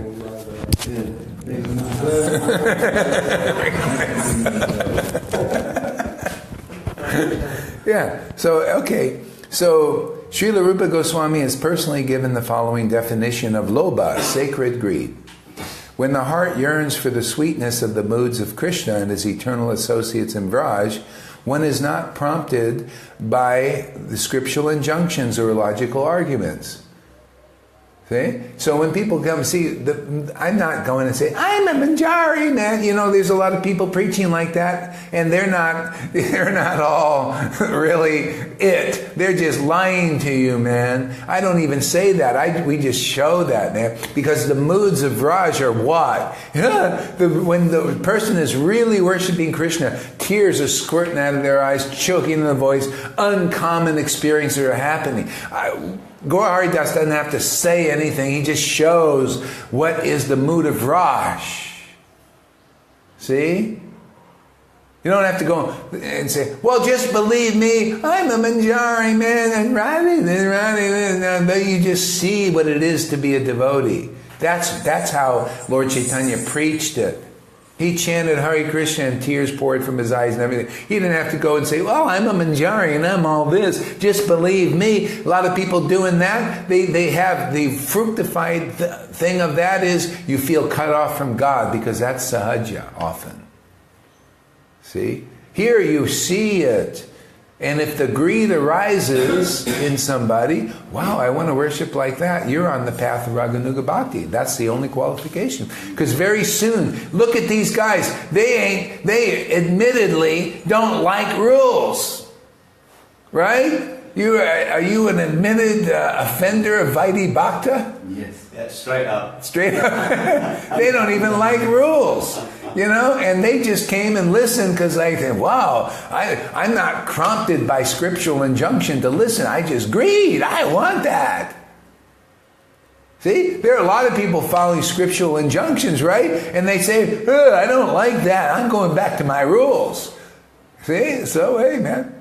See, they don't have lobha. They don't have that spiritual greed, but they do, and that's why they got this result. Hey, how about you guys? Are you learning anything out there? He's carefully looking at all these things. Yeah. Good stuff, isn't it? I'm amazed myself. I love glorifying the truth, man. Make it more clear. See, it's in these discussions, it gets so clear that even the Vaidhi Bhakta will say, I thought I hated this, but boy, this guy's explaining it really well. We're going to get even Vaidhi Bhaktas to it. You think, hey man, why aren't we on this lobha path? Hey, I think we've been missing out. That's our goal. That's my goal, man. I want to capture the Vaidhi Bhaktas. They're the student community. It's said right in our scriptures. They're very expert at avoiding the real Krishna conscious movement. Telling you the truth here. But my goal is to get those little, mouse, so they're trying to run away, and catch him, and give him this wonderful stuff. Because Lord Chaitanya did that, we also follow in the footsteps of our spiritual father. He also wants everybody to get this. See? So, the word, when one's devotion is prompted by the orders received by the revealed scriptures. See? So, when you say, Gaurahari Das, he's not following the scriptures, man. Look at him, he's just crying and all that stuff, man. See, you're not... I want to be prompted, I'm prompted by my service to Krishna by the rules. And he's not following the rules. Well, I really am, but on the other level taught by Rupa Goswami in Nectar of Instruction, one should always think of Krishna and never forget Krishna. Isn't that natural to you now? Yeah. Why? Because it gives great happiness. Radharani thinks like that, and real Raganuga Bhaktas think like that too. It's just they think like her. You know what she says? I don't know, like this guy, right? I don't know the principles of religion, of the supreme controller. I don't understand them, but I just worship Krishna for happiness. Is that what you guys do now? That's spot on. Huh? Straight up, spot on. Yeah. Is that why you're here, for Krishna's happiness? Yeah. Yeah? The happiness of Krishna? No, I'm not. I'm here for my happiness. For your happiness? And Krishna's happiness. Yeah. They're both intertwined. They're intertwined. If I make Krishna happy, I'm happy. Yeah, see, that's Raganuga Bhakti in demonstration, man. This guy went from not even being interested, both of them, not interested in the rules. See? But when they saw this ecstasy, this crying and everything, it sparked this desire. Wow, we want to worship like that. That's Raganuga Bhakti. And they came with respect and say, oh, can you teach me like this? See? Respect. Oh, that what you're teaching is often, I really like this. See? Respect. See? But that has to come. I can't force that. But I can keep talking like I do. I just keep talking, man. I'm a big talker, man. I just like to talk. I come here, turn the camera on, and I just love to talk about these verses. I just love to make things clear. Not only for you, but for myself. Yeah, it just gets clear in these discussions. That's called Bhakti Yoga. Right? I'm so glad this is a very valuable discussion we're having. It's extremely... Everything we do practically is a jewel, isn't it? Yeah. No wonder. I said, take little sections out of our thing. He says, it's hard to do that because every word leads into some deeper thing and it's all connected and it's so amazing. I said, yeah, I know what you mean. It's a problem. We're just going to have to just live with the long classes,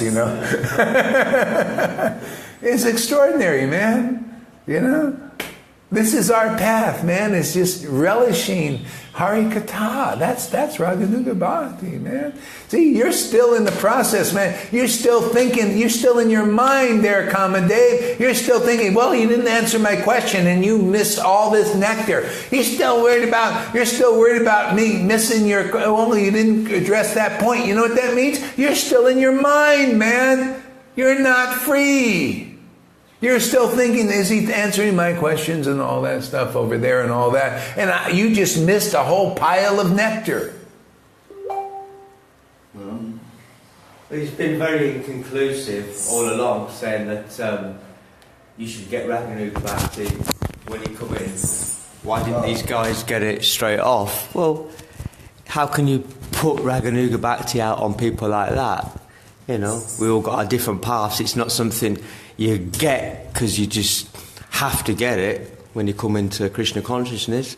You get it when you get it, when your desire is strong enough. When you see an empowered devotee in ecstasy crying, you get it.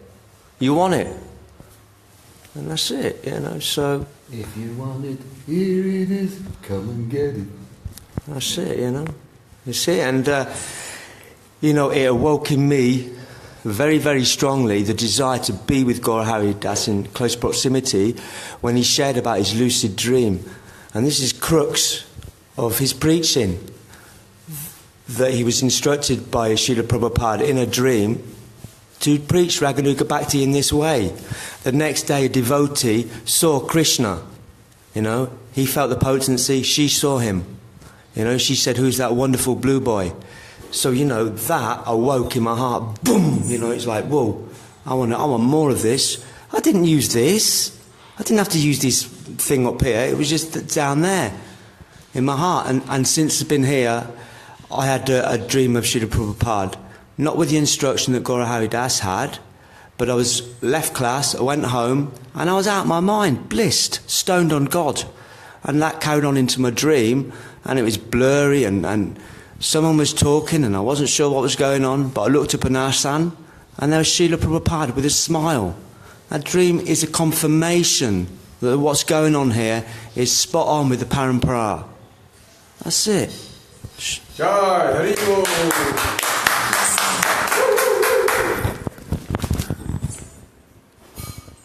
See, that's the loba. See, he's following as per the book Bhagavad. See, the loba awoken in his heart, that's called spiritual greed. It wasn't dependent. Is Gaurahari following the scriptural injunctions?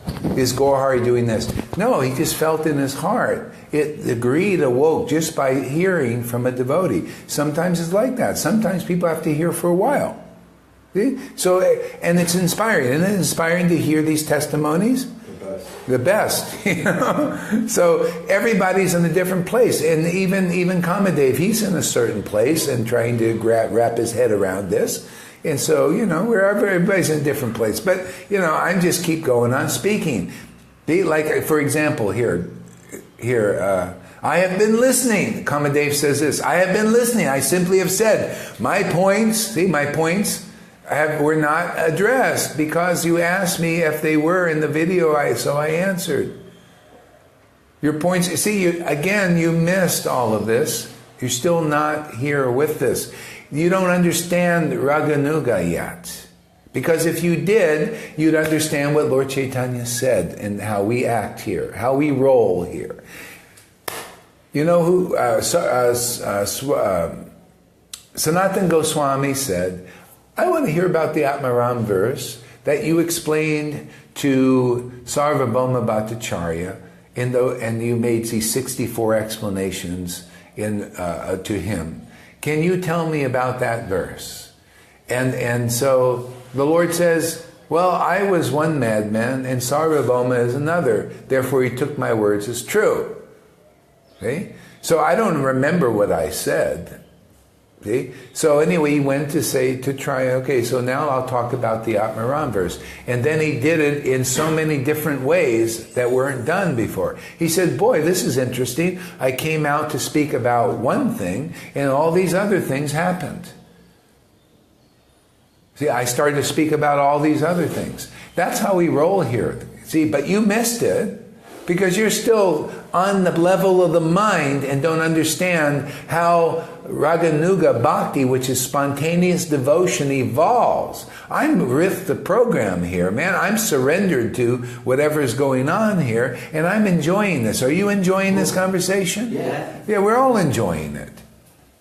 See? Because I'm not putting limits, well, Kamadev said this and all. I said what I said. I started with the crux of the whole thing. You said this is a personality cult, and I said, you're right, it is. Let's get that clear. And the Lord empowered the conversation. You didn't even admit that. I mean, if you could just say, hey, man, you really cleared that up. You haven't even said that. We made it so clear because you're in your mind about all the points and all that, and not a true Raganuga yet. You need a little bam bam as you're getting here. And thank you very much for taking it nicely. Maybe even if you take it not nicely, that's good too. Maybe this stuff is coming out. It needs to get out. You know? Get it out of the way so you can hear what's going on here.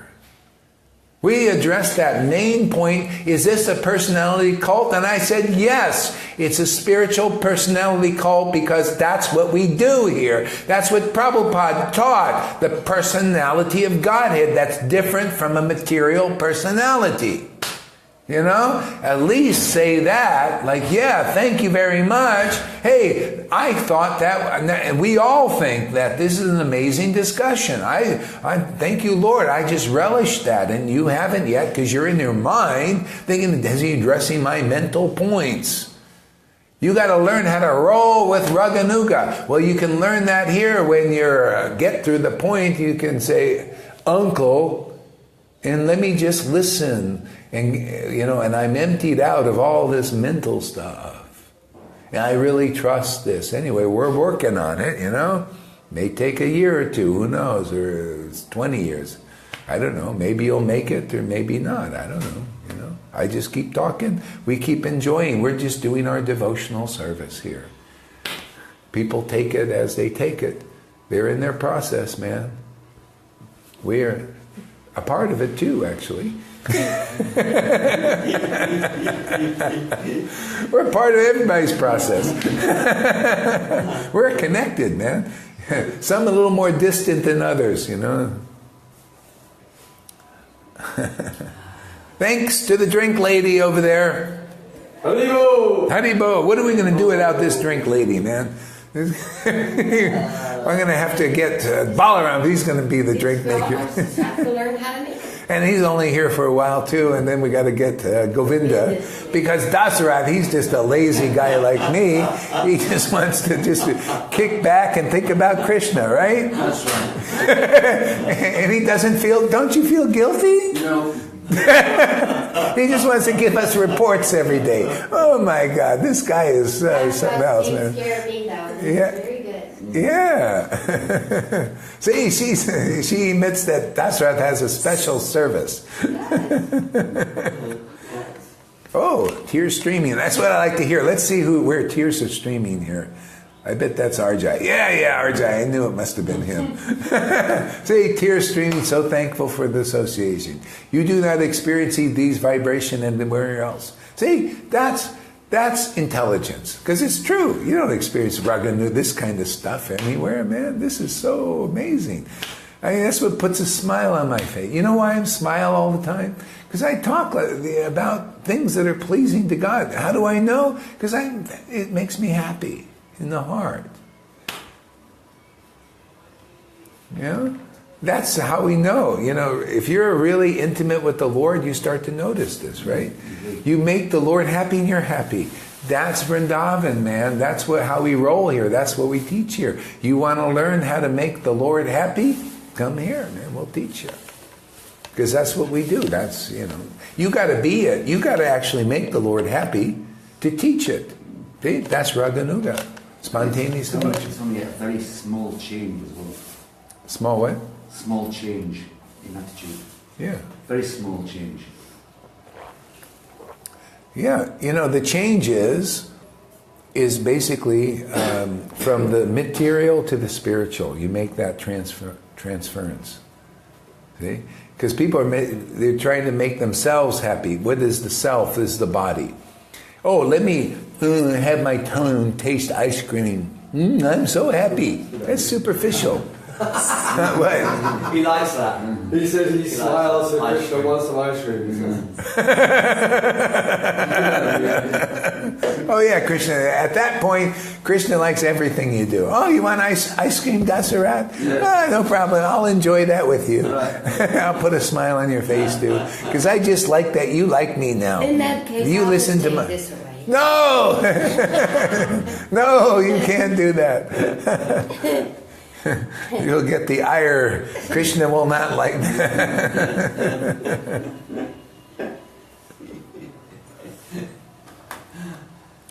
So Rupa Goswami has personally given the definition, the following definition of lobha, spiritual greed: when one's heart yearns for the sweetness of the moods of Krishna and his eternal associates of Raj.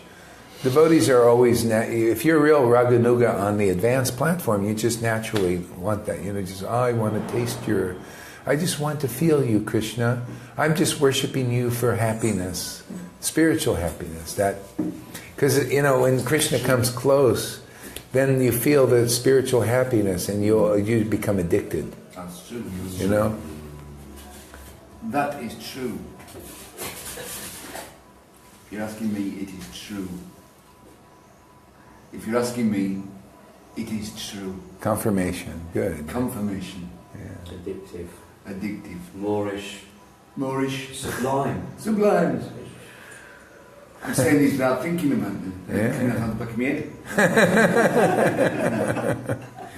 Okay, so Kama Dave says, I have relished the discussion. Yeah, but it is so obvious. It is obvious so many things have been assumed about me that you are inaccurate in this conversation. Maybe I could type tears streaming all day, but they are not supposed to add. Advertise but we are not supposed to advertise our tears to others. Wow. Okay, good. I thank you for, just keep sharing your heart, man, and we will keep talking about this because it's important. You know why it's important to share these tears? Because it sparks a loba, agreed, in certain people, not everybody. But look at these guys are here because you saw the tears. Are you here because you saw all this stuff? Yeah. Yes. Huh? Yes, we're here because we're here. Because we're here. Because we want what's on offer, that's all. And now our brothers and sisters, they're inspired to tune in and keep it locked on, so they want it too. And that's all through the tears and the nectar and the ecstasy and the laughter. Vrindavan's about laughing ecstatically and craziness, madness. And here is Mary Sachi. Mary Sachi has something to say. And also, we're not advertising, we're just sharing. There you go. No, we are. We're advertising sharing. Okay, here we go.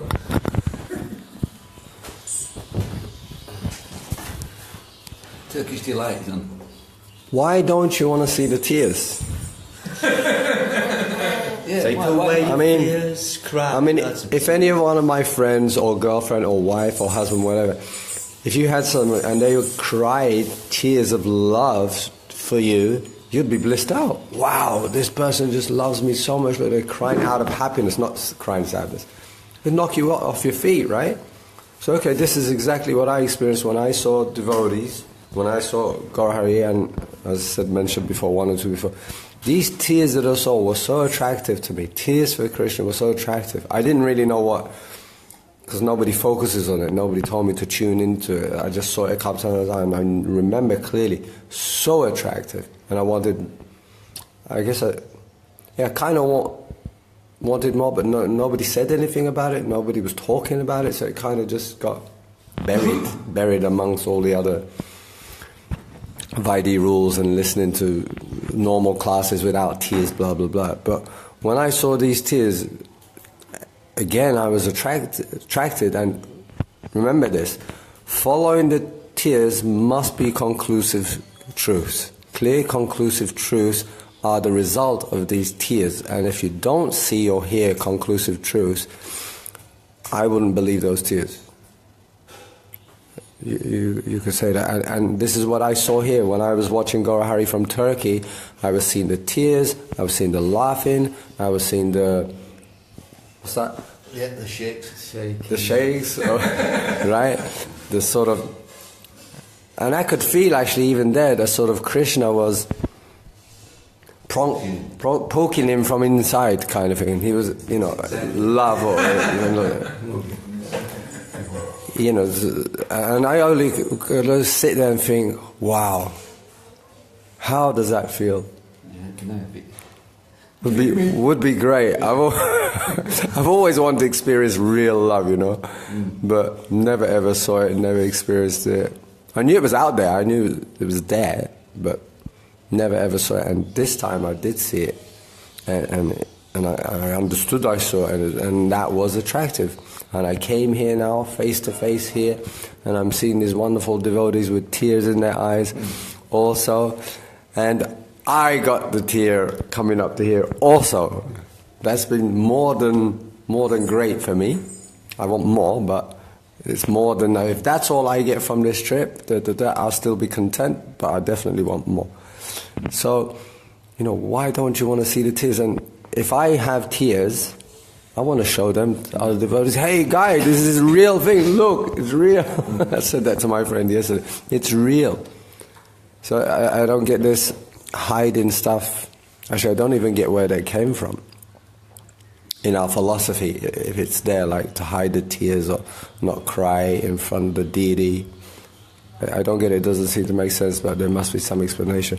But anyway, here the order has been given, has been said again and again, show it, teach it, and we're following on, we're experiencing it, sharing our experiences, and sharing and showing it. And as she said, yeah, it is advertising. What are you talking about? Yeah, it is advertising. We're advertising for Krishna. We're advertising for Parampara. We're advertising for Raganuga Bhakti. Yeah. I just want to have a quick chat with you. Because that's a lie.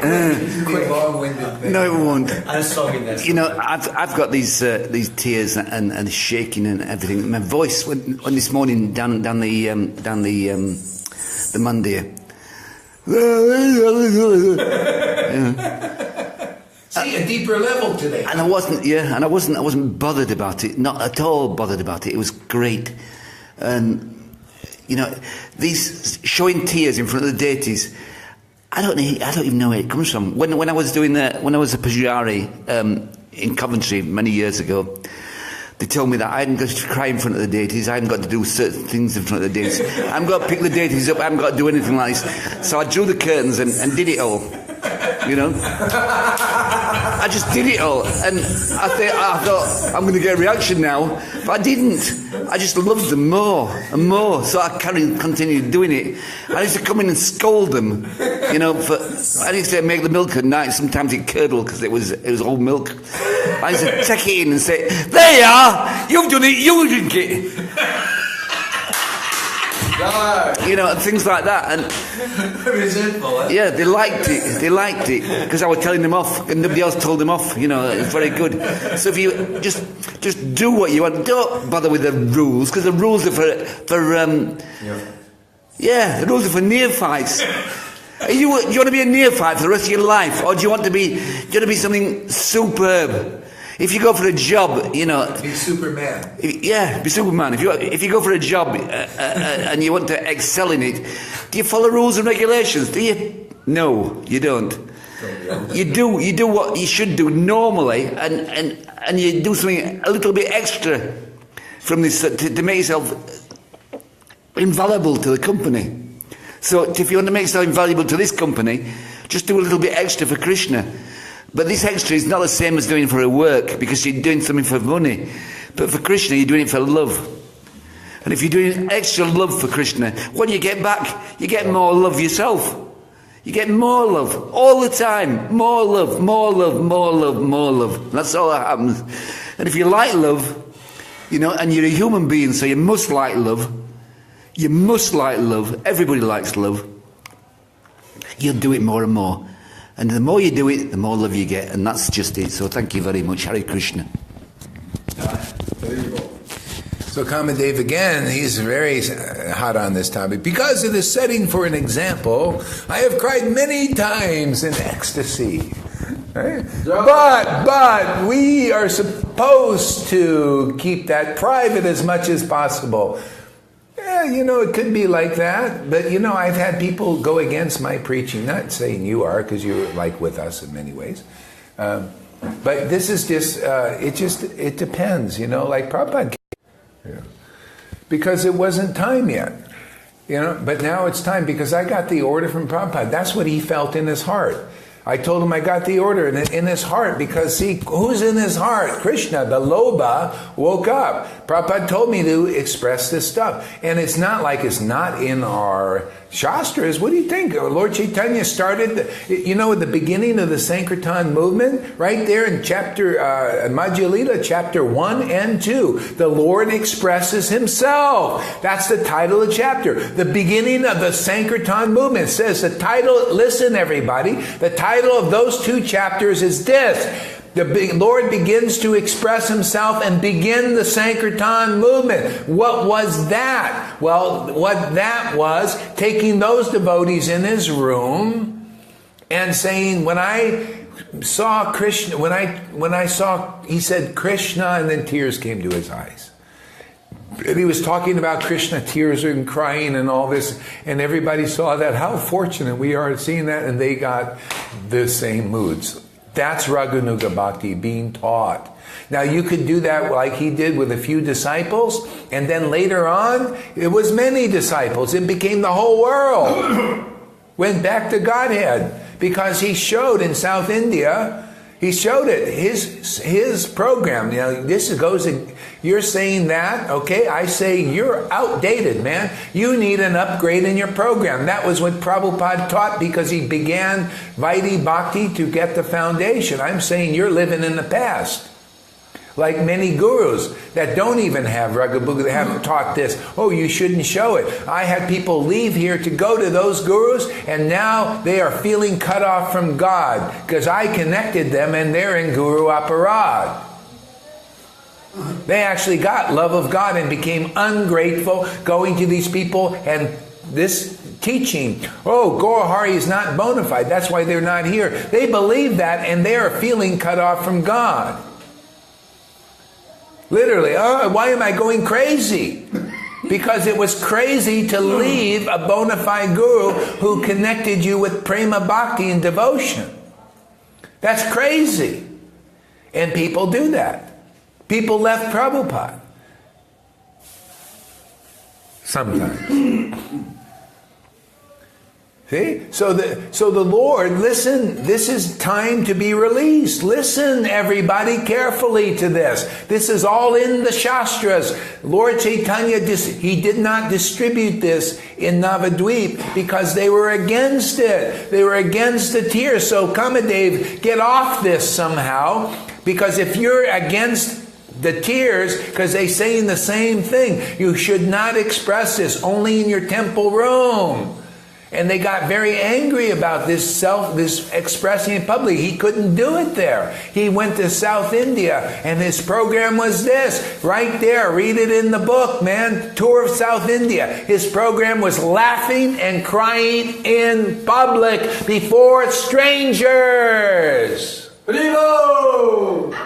Before strangers. His program was laughing and crying and ecstatically worshiping God in public, showing the wonderful glories of intimacy with God. And those who abandon their opinions, like you, Kamadev, if you ever do, abandon this opinion and listen to how the scriptures really are and to the revelation currently being preached now. Abandon that opinion that it shouldn't be expressed and just believe in your heart, if that comes to that, like him, because that, you see, he showed the path. Oh, I just believed in my heart, and the greed woke up. Gaurahari got the order to express this devotion. Krishna confirmed it with his own presence. Prabhupada confirmed it. See, if that wakes in your heart, then boom, you're going to get it really quickly. Really. You'll be on this page. Oh, yeah, 1 second. So, Lord Chaitanya's program was relishing intimacy with God in public to show, hey, because everybody's showing something, right? People in ISKCON and everywhere, they're showing, look at us. We're worshiping the Lord according to rules and regulations. They're showing you, right? And everybody's saying, oh, it's very good. I guess that's all that's out there is rules and regulations.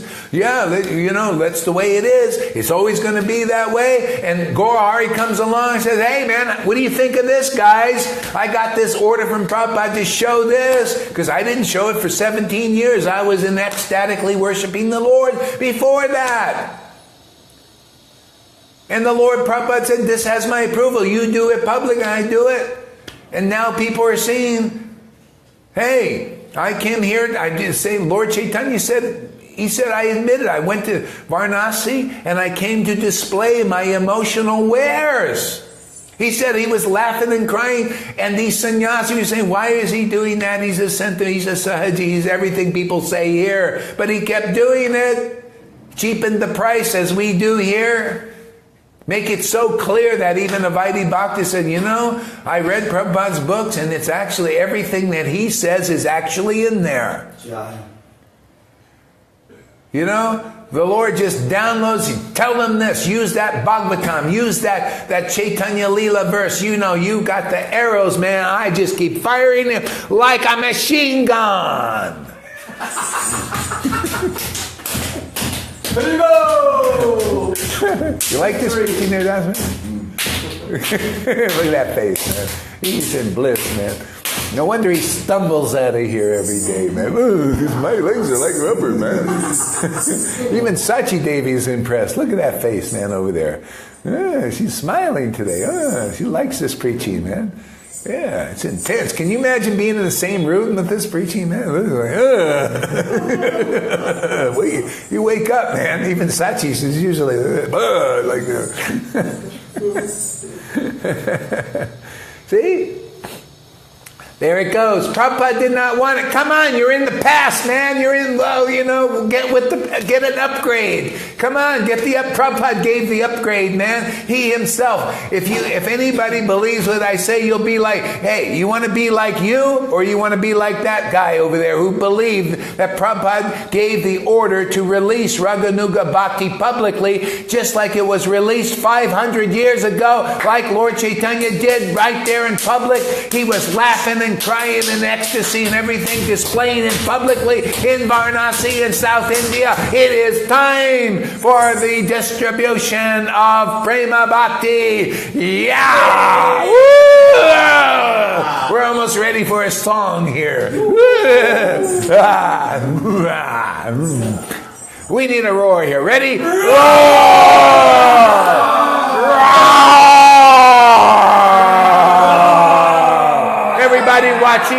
Everybody watching, I want you to roar with us. Roar! Roar! Sachi, I want you to roar. Roar! There we go. Let's hear her only. Ready? Roar! Go, more.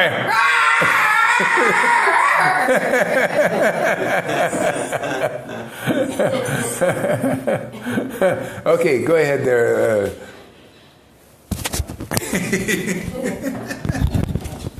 This is kind of really crazy, but it just dawned on me. We're looking at three deities every single day that are showing pure ecstasy. Jagannath, Baladev, Subhadra. In that form is when they're experiencing pure ecstasy, right? It's like, bong. And we're taking darshan of them every day. So Krishna and Balaram and Radharani are showing this ecstatic form every single day. Every minute. Yeah, so people see, but they don't see. See, so we're here to get people to experience that ecstasy. And when they go there, yeah, that's it, man. Yeah. You know? But you see, it's just time.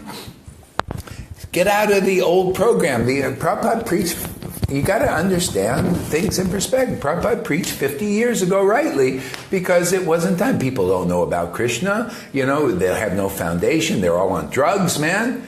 You know, LSD and all that stuff. You know, because it would be crazy to preach that. So the Lord is intelligent. Prabhupada's intelligent. But then, you know, we got the books out. Books are all there. We read about it. Now it's time. What do you think? It's always supposed to, well, let me read about Lord Chaitanya crying. Oh, how nice. Lord Chaitanya cried. Look, I'm in the mind, man. Look at me. Lord Chaitanya cried right there in public and everything. But, it's always going to be like that. I'm just going to read about it. See? No, we got to come on the same page in reality at some point and show a demonstrated reality of ecstatic devotion in this world. You got to be it, man. You got to be like father, like son. You got to be like the son of Lord Chaitanya, or the intimate friend or conjugal lover of Lord Chaitanya, and do what he did. If this kind of bhakti is going to be preached and create a renaissance in this world, a revolution in the lives of our Vaidhi Bhakta friends out there,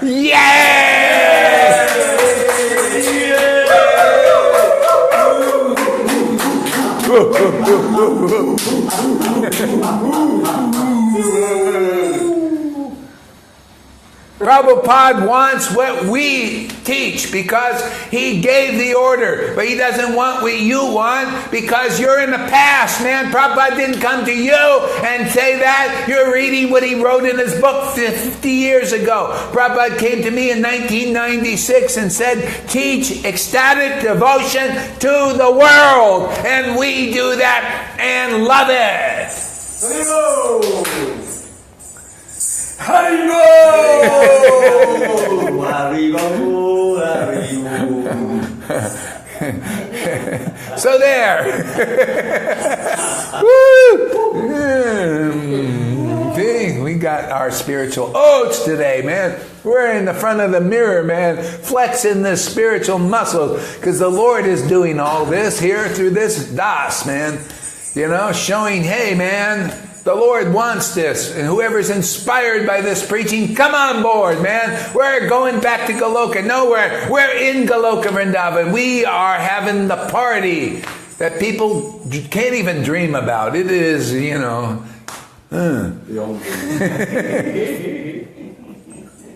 Arjai says, some of the Lord's servants come to this Sangha, see with our ears the vibrations or nectar that is enjoyed by the super soul. Exactly. It is apparent that Kamadev follows the words of Prabhupada, teachings. He cannot hear the message. Kamadev said, Prabhupada did not want us to advertise our tears. That was 50 years ago. Now he wants that advertisement. It has his approval. Prabhupada said to me, and this shows you don't believe it, and therefore you don't get what this guy really has, and they has. They believe it, because it's true. Yeah. Prabhupada came to me and said, this has my approval. What? Tears. We were just in ecstasy, dripping with tears, and reading Chaitanya Bhagavat and all these things. Publicly, you know, with the people right there in the room. Prabhupada said, this has my approval, you do more of this, you do more. And that's what we do, more. Now with 3 times, 4 times a day, 7, 8 hours of Harikatha, and it's wonderful. Just keep doing more, you keep doing more, and doing more, and doing more. You know, why not? Okay. Can you give us an explanation why Prabhupada didn't want us to show tears 50 years ago? Who? Us? Me? Us. Devotional You want me to sangha. give the explanation? Yeah. Oh, okay. Of course. Yeah. Okay. I want Dasu to give the explanation. Hare Krishna, Kamadev, and everybody else. Why didn't Prabhupada want to? Prabhupada didn't want to give the explanation 50 years ago because... No, not give an explanation. Why didn't he want us to show tears 50 years ago? Well, 50 years ago, he didn't want us to show tears because... Did he really not want us to show tears? No, he didn't. He did. He did. He wanted us to show tears. He wanted us to be happy and everything else, but he didn't want it to be shown publicly that tears, because people weren't ready for it then. Because if you imagine a lot of drug addicts and dropouts who Prabhupada gathered together in America, if they were, one moment they were all dancing away in the parks and getting all the clothes off and being happy in the parks like that, and the next minute they were doing Krishna conscious in the parks by doing this, people would think these people are a bit peculiar, aren't they? Which probably did anyway, but you know, more peculiar than that. So Prabhupada wanted a real solid basis for everything to do. So he cut out all the drugs and all the principles that they were doing all along, and gave them a Vaidhi Bhakti, which was rules and regulations, rules and regulations, rules and regulations, rules and regulations. So people would see it and think, this is a bona fide religion, because people are doing things, they're doing them right, you know, and they're not doing them as they wanted to at one time.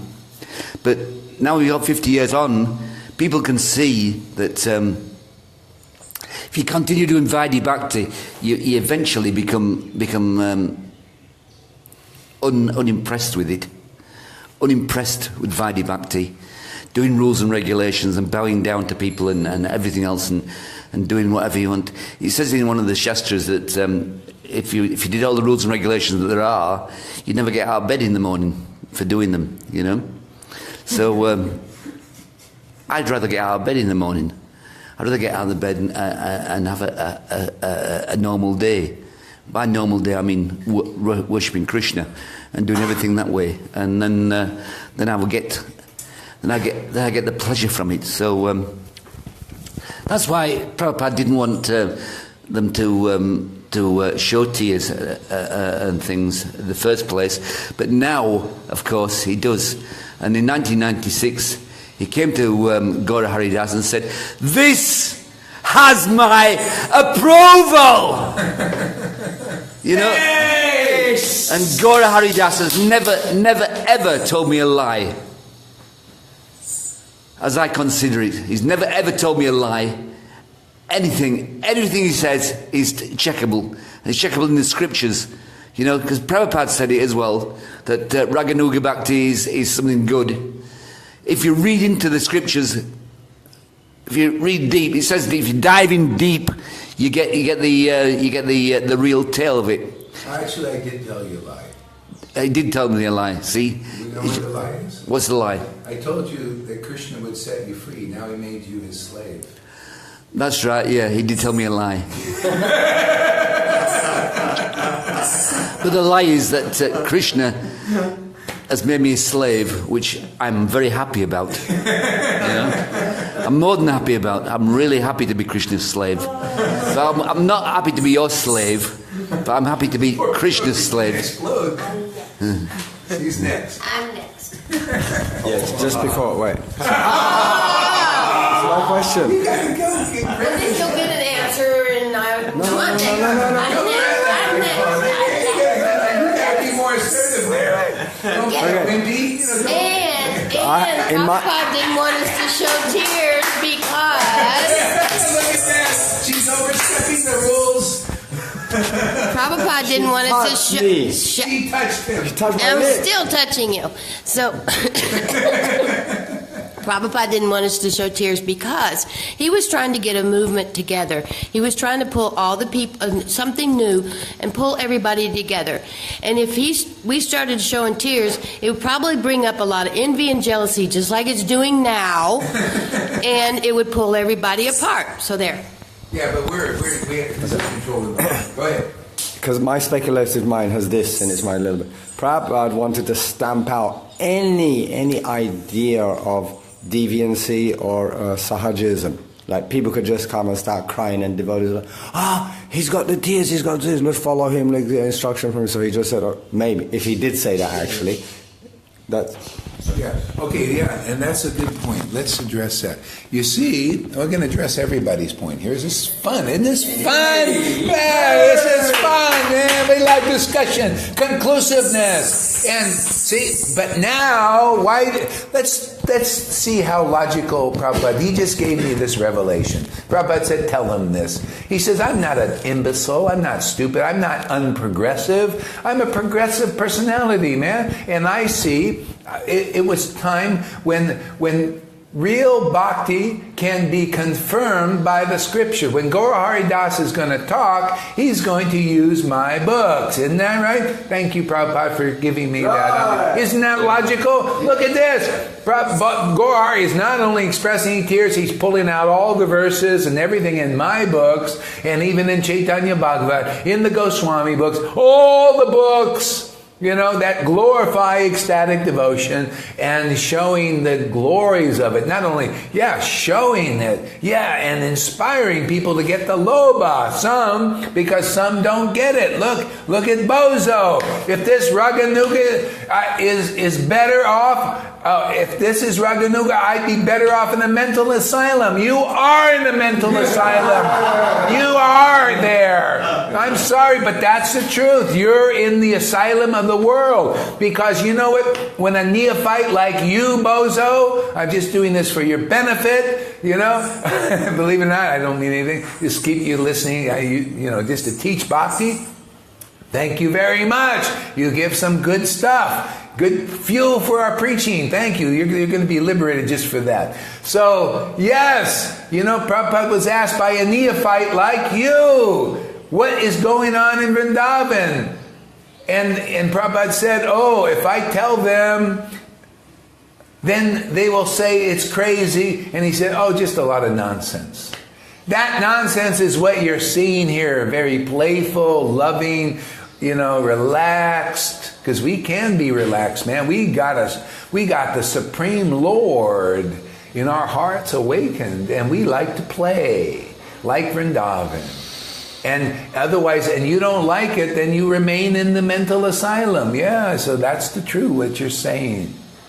If this is Raganuga, I'd be better off in a mental asylum. Well, you are in one, because you don't appreciate this wonderful thing. Are you happy to be here, guys? Yes. Blissfully happy. Yeah. You are happy to be in this asylum? I love I love this asylum. Yeah. Well, Meena, looks like Meena's on this page. She said, I love this. That's why she looks, she looks at least 20 years younger, man. She's full of life. She likes to hear these topics.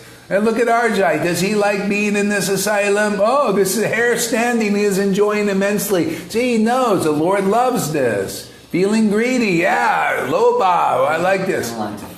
Huh? Oh, sorry.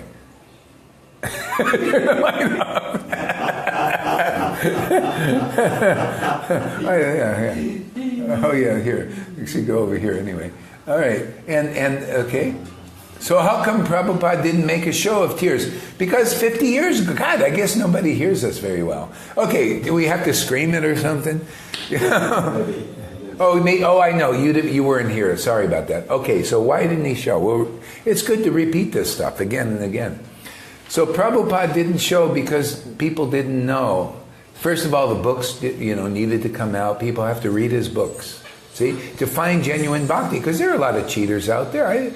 People can imitate. I've seen people do sahaja things, but see, if you're really the real deal, your tears will be backed up by real understanding of Prabhupada's books. It's all in there. See? So that's what's going on here. So now that's why Prabhupada gave the order. Yeah, okay, I was reading his books for years. I was ecstatically worshiping the Lord for years. And it came to a point, the Lord, okay, now you just open your mouth, teach about the glories of this wonderful bhakti. You got that. I didn't show it. I did what he said. I didn't show anything. And then he said, people started to come spontaneously. He said, this has my approval. Do more of this. You're doing exactly what I want you to do. He stuck his finger in my face. Okay?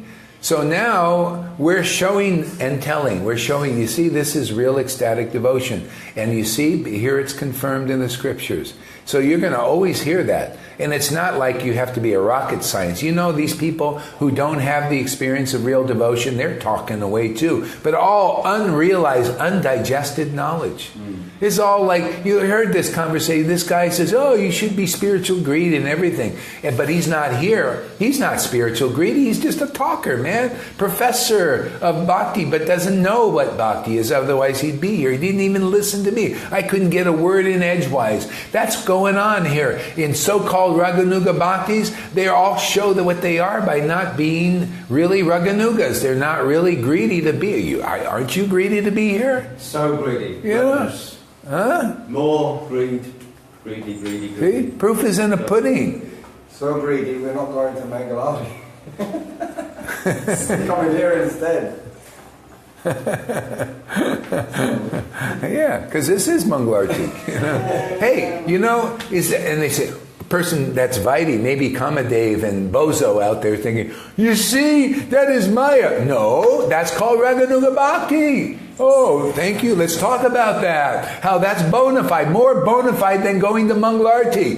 Advaita Acharya was doing his puja with the you know, in front of the deities, the flame and everything. And he was strict follower of the rules, regulations, you know. And he's doing all that, and then an ecstatic devotee came in this courtyard. He immediately put the flame down and went to be with the devotee and talked to the devotee, or hear anything, any prasad coming out of a living devotee's mouth. What we've been speaking about is complete prasad here. I've been enjoying it myself. You guys enjoying this? We're all eating the feast. That's why it makes us so enthusiastic. It's only Kamadev and Bozo who think we're in the silent, or Bozo does, and Kamadev says, oh, you shouldn't be showing this. You shouldn't be like this. You should just go stuff it, man. Go stuff it in the closet, because Prabhupada said 50 years ago, and I don't know the Shastras. I'm not really a Raganuga Bhakti, but I sure like to talk like I am. I like this, and I go against the real Raganuga conclusions. That's why there's got to be a point. You got to listen here and abandon all these opinions, because they're wrong, man. They're not clean. They're not clear. They were applied to 50 years ago, and the real Raganuga Bhakta is like Krishna. They preach according to the time, the place, the circumstances. That's Guru, not you. You're a wannabe Raganuga. You're in the past, man, in tradition. We forge tradition because Krishna does through the real Guru and the real Parampara. We're it. Not what you say, it's what we say, and we back it up by the Shastras, and you can't.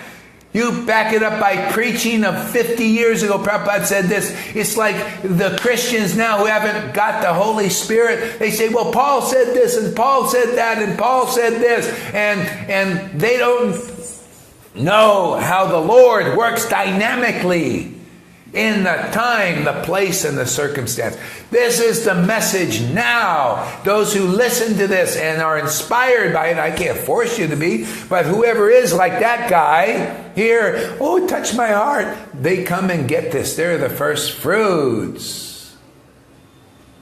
I think you're missing my point entirely. Oh my God. It's like putting water on the back of a duck with you, Kamadev. I tell you.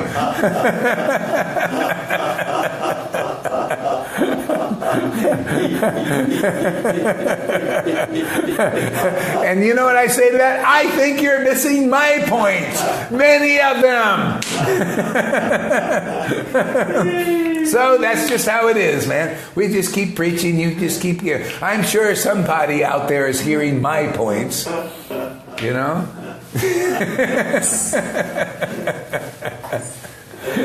Because your points are all in the past. I'm clearing them all up, man.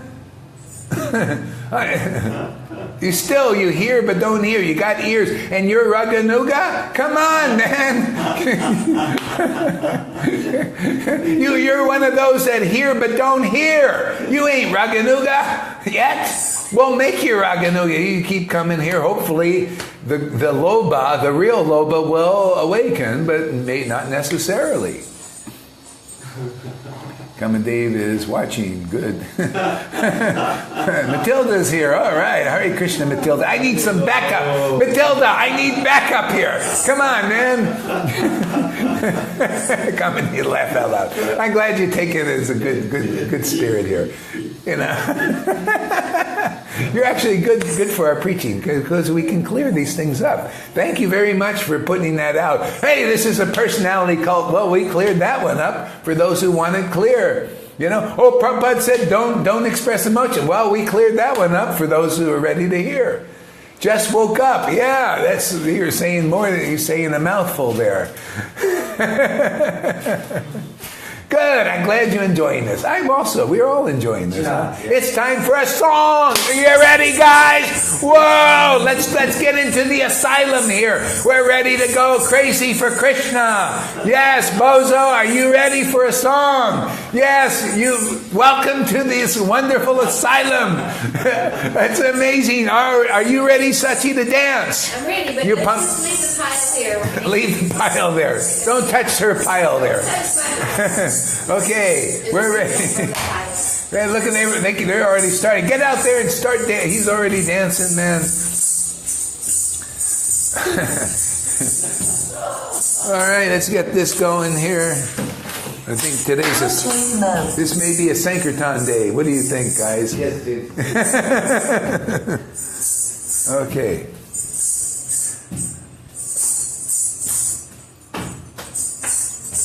Baby. He's crying again? Oh my God, man. Yeah. Can't help it. That means Krishna's must be liking this, huh? I love it. Oh, there we go. Okay.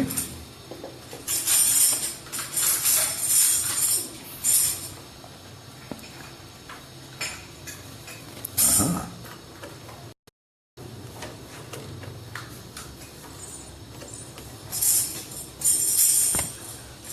Here we go.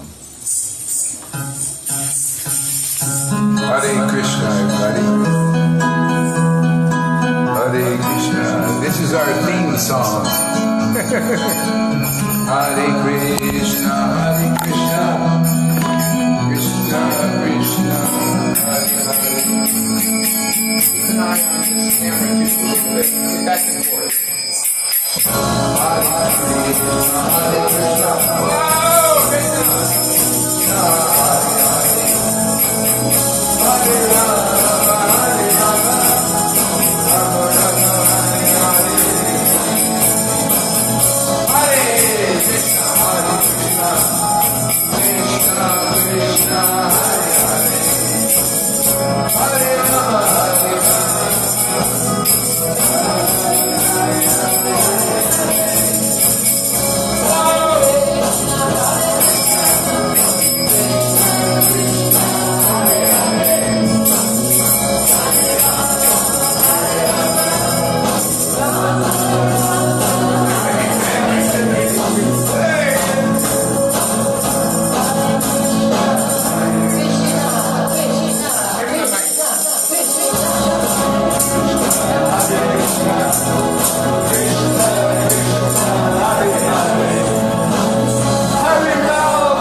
Hey,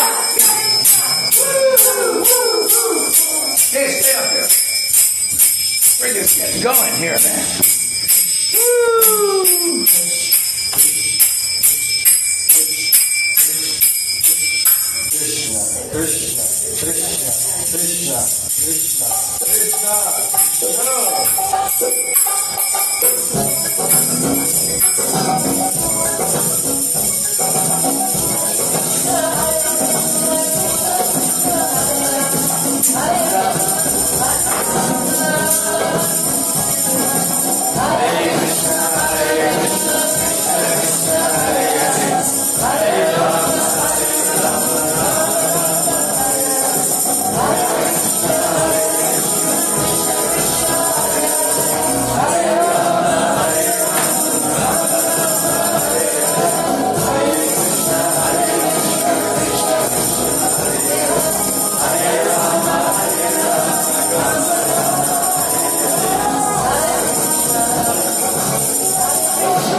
You want more? That was good. Okay, keep it going. Later. All right. Well, where's that white sheet you were talking about? Yeah, I was going to bring it. Is it written? No. No. Wilfred says, you guys are crazy. Much love to you all. Thank you very much. We'll take that as a compliment. Wilfred. Wilfred. Thank you, Wilfred. Hare Krishna. Wilfred says, Hare Krishna Mini Dasi, all glories to Gaur Pranim Ki Jai. Okay. Wilfred, I know that Srila Prabhupada spoke against making a farce out of one's spontaneous love for Krishna. Yes. That doesn't mean that when one cries over love, for Krishna, it's farcical. It happens when people cry when it happens when people cry when feeling deep love. Yeah. What else do we get from Krishna but unbounded, spontaneous love? So tears seem to be the natural reaction. Well, yeah, I mean, that's if you're at that platform. I mean, this is a high platform. If you get the special mercy of Krishna for that to happen, Krishna sees our heart. But a lot of people need some help with that, and that's what we're here for, is to teach these principles. So a lot of people, they don't even know the difference between material crying and spontaneous devotion.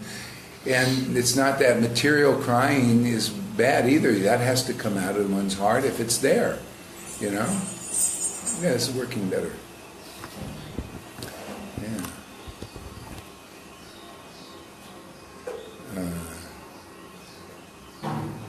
Yeah. So who do we have here? Wilfred. Yeah, Wilfred. Okay, so let me continue reading about Raganuga Bhakti. That was a really nice thing. I think it's very important.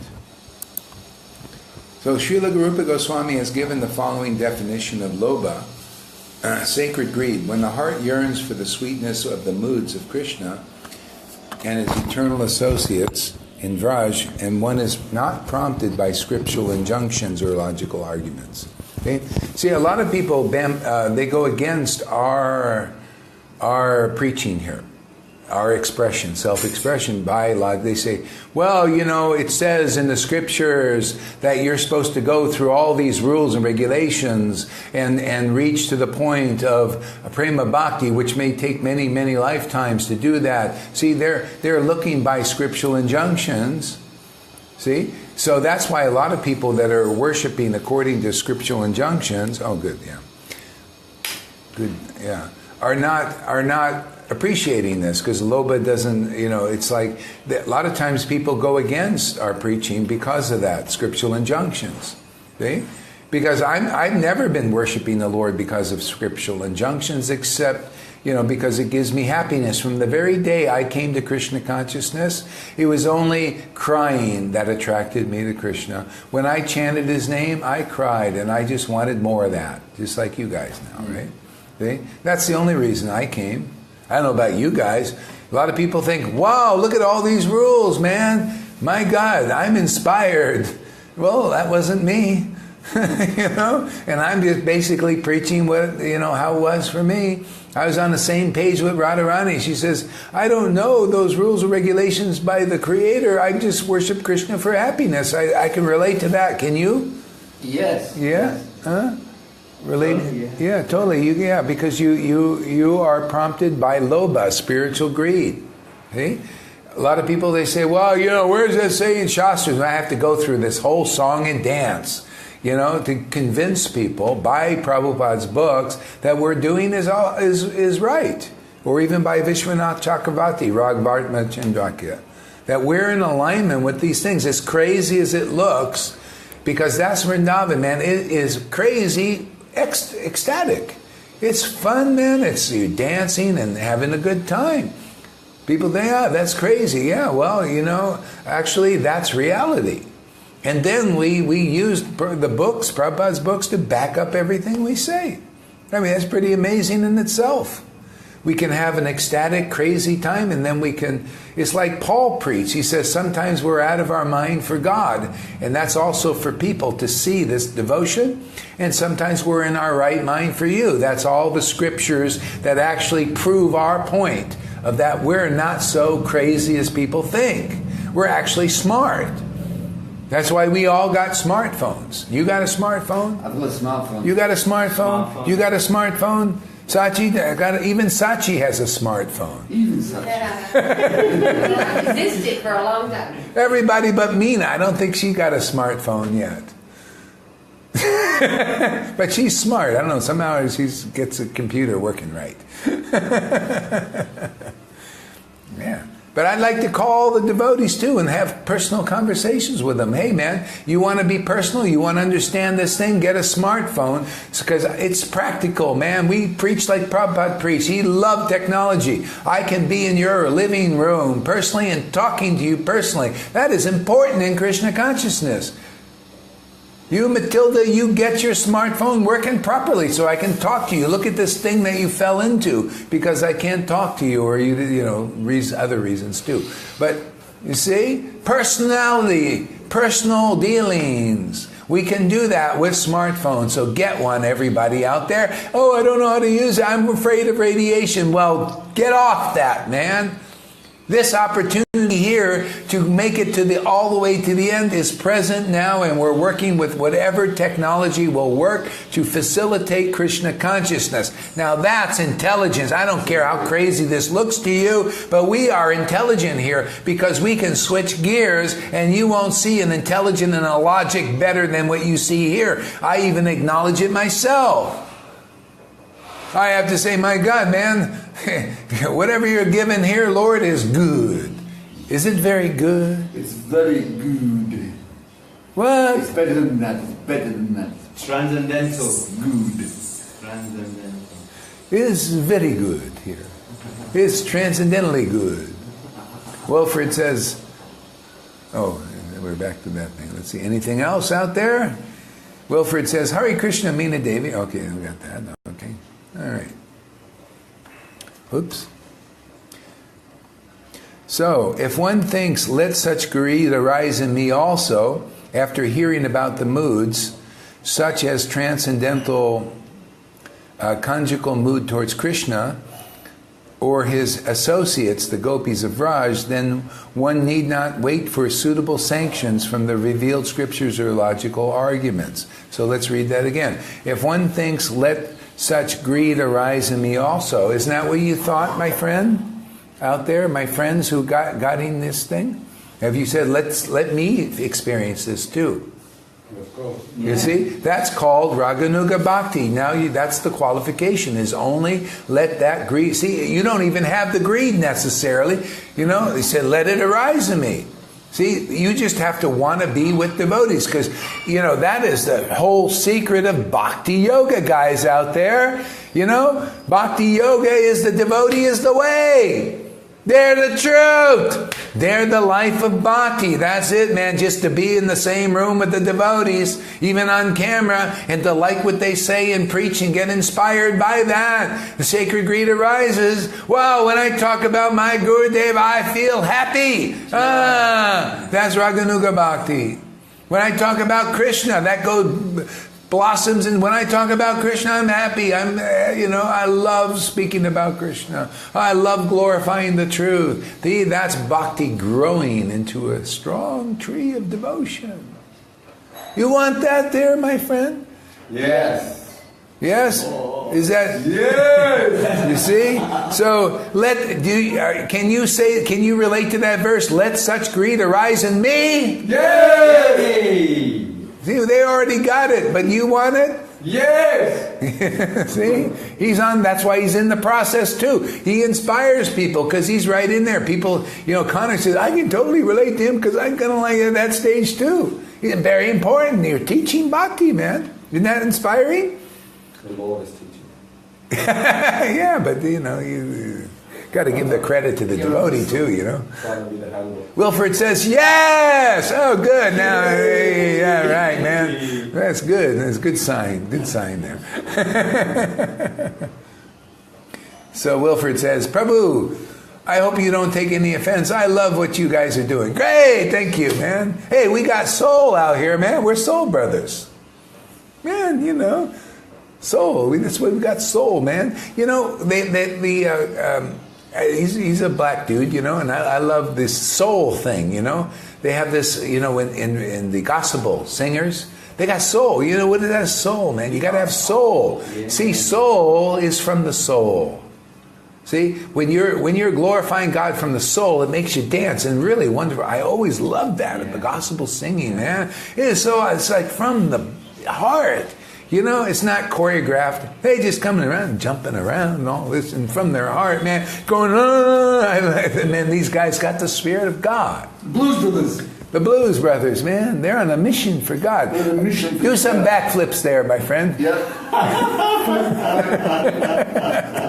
In my mind. In my mind, I'm going to California. Do backflips. Yeah.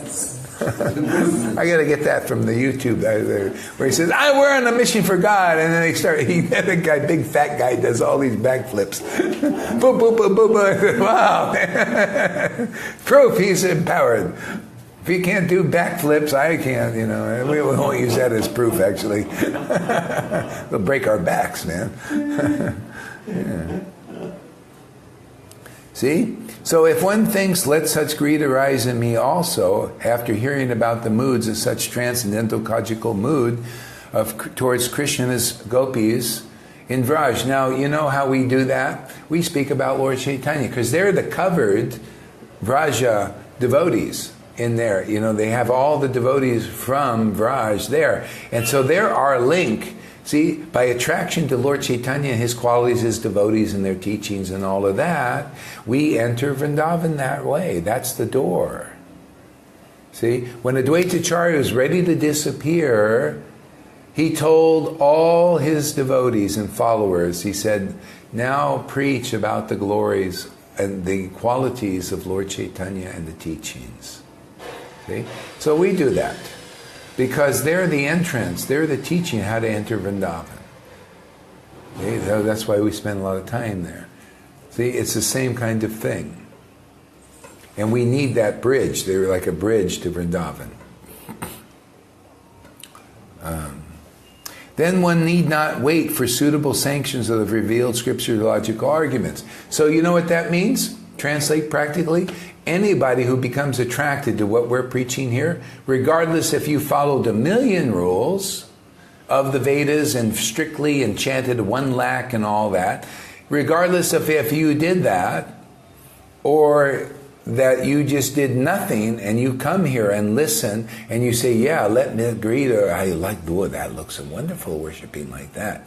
See, sacred greed has arisen in you and not them. Therefore, you're going to Vaikuntha, my friends. You guys who won't come here, but you're strict followers of renunciation and austerities. The best you're going to get, for Prabhupada says, flawlessly following rules and regulations in chapter 4 of Sri Chaitanya Charitamrita Adi Leela. He says the best that Krishna says, or Lord Chaitanya says in the verse, and Prabhupada says in the purport, the best you're going to do by flawlessly following your scriptural injunction to the rules is Vaikuntha. And that flawlessly is not easy in Kali Yuga. You got to be perfect. You notice they're all teaching perfection that nobody can do practically. That's the best you can do. But you know what? You come here and somehow or other you're touched in the heart by this preaching. Melted my heart. Touched in the heart by this preaching. You could be a fool like Dasut. Could you imagine? Look at this fool, this idiot, this goat head, this fool number 1. Look at him. You can be like that. Yeah. Great. You roar like a lion. You can be like that. Doesn't even admitted hater of Vaidhi Bhakti. He hates it. He said, Krishna, I'm a Pajari and I hate your rules. I'm going to give you sour milk. Oh, that is so... Yeah, you can't be anywhere. You can't be worse than that. But he comes here. He doesn't have to. He can be like that, but he comes just because he comes here. He can get the highest thing. Krishna says, you gave me sour milk. But you're coming to listen to my devotee. All those sins are forgiven then. Especially that. Who would dare to give the Lord curdled sour milk? Oh my God. Only a real rascal. Oh my God, can you imagine that? You are such an offender, man. But he's here. But he enjoyed it. Yeah, he enjoyed it too.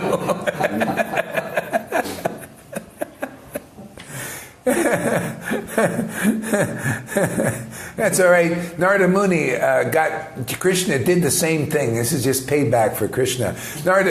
Krishna, he made chapatis. They were soaked in water and just like dough balls, and gave them to his guru, Narada Muni. So he just paid him back for that. Okay. So one does not need to have to wait for suitable sanctions. See, you hear about from authentic devotee that's really authorized. And you just don't have to wait for, I think, what people say? No, you have to, listen, River Yamuna, to this. No, to get Raganuga Bhakti, you got to have suitable sanctions. You have to follow all the rules and regulations, 64 angas of Bhakti for many, many lifetimes. And then you can go to Anartana Vritti, and a little bit of Nishta, and then some Ruchi, and then some Puchi, and then some Paduchi, and then some Kabuchi. and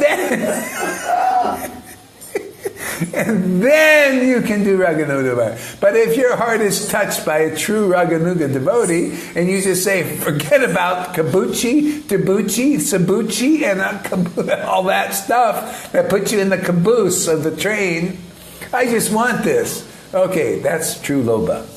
Does that make sense? Is that practical enough for anybody out there? So it is. That was with Jesus. Yeah, so it is. Nityananda. Yeah, we got the order Nityananda got, man. Listen up, everybody out there. We got that same order. Lord Chaitanya said, manifest Vraj Bhakti, the craziness, the nonsense of Vrindavan, and liberate even the lowest persons who will take your association and fall down before that and say, very good, like this fool here. You say very good? Very good.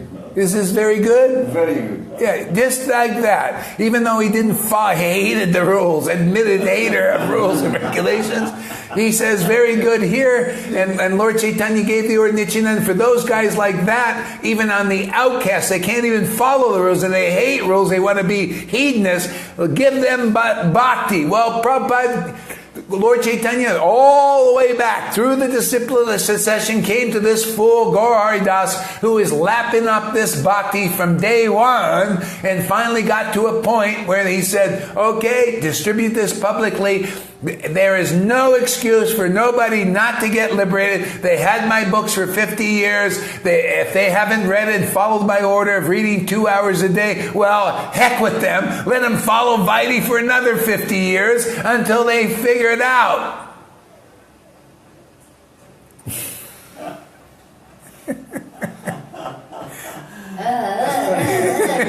That's very good. That's very good. Let them do Vaidhi for as long as it takes. Or let's go the quick path and get it. And just go and get it. Just, whoa! Wallop, we've got it. And that's it. No more Vaidhi. No more Vaidhi, Foga. Oh, sorry. Did you hear that? No? Good. So no more Vaidhi. No more Vaidhi. Just Raganuga. Rag an uga. Here's an example of this sacred greed and not arising in somebody. Oh, Gaurahari Das, he blasphemed the rules and Varnashram Dharma. He's against the rules of that sacred greed hasn't arisen in anybody, in that person. See, that's how it is. No, the greed to follow the rules is awoken in that person. Oh, I want to be my Varna. Prabhupada spoke 50 years ago, Varnashram Dharma. See? So they're not ready to hear the order that Prabhupada gave me. I'll say, oh, go ahead, manifest it. Whoever likes that, let them come. Let them get this. Look at this. These guys are getting this bhakti. Yeah, let them get it, because their greed has arisen in them. You're teaching. Am I teaching what's in the book? Yes, Tom. He's right in the book. Straight from the book. Straight from the book. You know, if it doesn't arise, you're out there saying, see, Gaurahari, he's not following, he's crying and doing this, and I know all about Raganuga Bhakti, man, but they're not, hey man, get your video camera up there, Kamadave and Bozo, let's see some demonstration of your Raganuga. Let's see if you can do what we do here. Let's see if you got the kahunas to do it. Let's see you impress. I just hear a bunch of words. Our words bear fruit. We have a good time here. Let me see how much empowerment your Raganuga has there, Bozo, Das, and Kamadev. Yeah, man. Okay? Come on. I want to see the deed, man. I want to see you got the kahunas to put on your webpage. I'm a Raganuga Bhakti. And not this thing, well, we don't show this, man. I say that is an excuse. You're doing like many. I had somebody leave here, go to a guru like, oh, Gaurahari, he's not bona fide because he shows it. That's not right. And she is miserable. And she is suffering. And she has mental problems. She's needs to go to a psychiatrist. All because she doesn't have faith in this preaching here. Because do you guys need to go to a psychiatrist? No! Do I need to go to a psychiatrist? No! Does Sachi need to go to a psychiatrist? No! But those who leave here thinking there's something better, and those who go against this preaching, do they need to go to a psychiatrist? Maybe, I don't know. But this one does.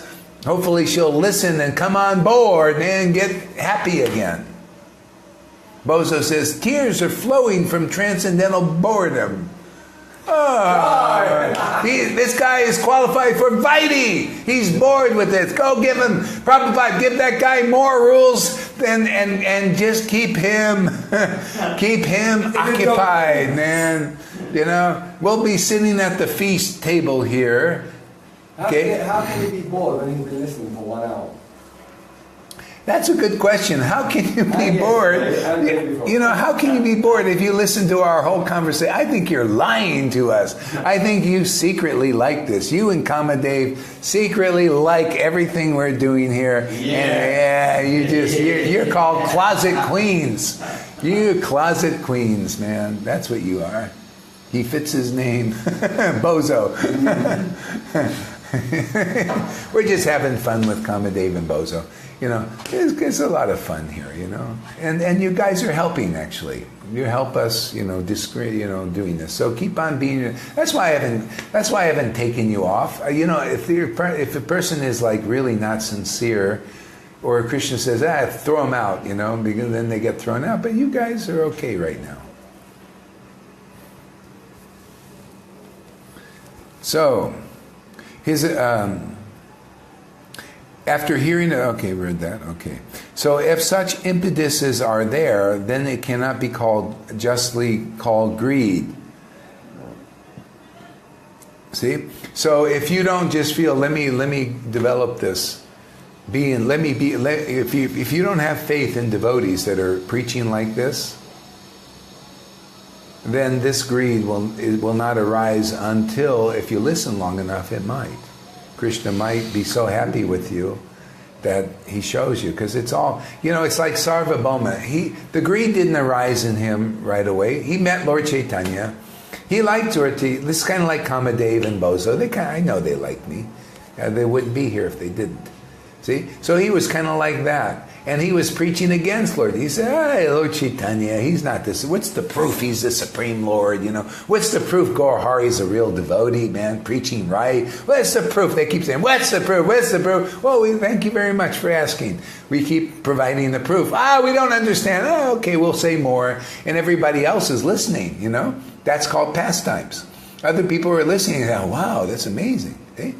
So that was going on with Sarvabhauma. There's the proof that Lord Chaitanya is who he is and blah, blah, blah, blah, blah. See? But then he got converted. See? And then he broke the rules and regulations. When the Lord came with prasadam from Jagannath, and usually you have to wash your mouth in the morning. See, all this superficial stuff that that this admitted hater of rules said, I don't like this, and you gotta, this guy, his toes are curling. Look at this, do you see his toes are curling when I mention Vaidhi Bhakti? So he was, Sarvabhauma's toes didn't curl when the Lord came with the prasad, and just stuffed it in his mouth. He said, I ate it. I didn't even think, should I wash my mouth and do anything? I just put it right in there, man. See, that's conversion.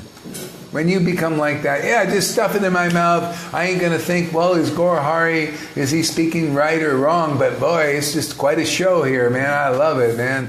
Man, I feel happier than Vaidhi Bhakti. Being around Vaidhi Bhaktis telling me do this and do that. I don't know what it is. I don't understand. Lord. They were like that with Lord Chaitanya. You'll be like that here. Do you guys understand everything I'm saying? Yes! Oh, they do, actually. But anyway, we don't, you can be like, when you come in the intimate circle, you do. But you can be outside of this, and say, well, I don't know what it is, but I'm around Vaidhi Bhaktis, I'm kind of morose, but when I go to the Sangha, I don't understand exactly what is going on there, but I feel happy, man, I feel free. See, that's good enough. Lobha will arise there. Just keep coming. And then you'll come inside, and then you'll see that there's rhyme and reason to all this craziness, because it's not crazy, it's Vrindavan, man. It's the highest place of sanity. We got the order to preach Vrindavan, man. Whoever believes that in their hearts, you get it. It's a quick shift like that, faith. It's a faith deal. And all I can do is continue to preach in what I'm inspired to preach, and show and tell, show and tell, show and tell. Okay? That's how it works. What are you thinking about? I'm thinking about what you're talking about.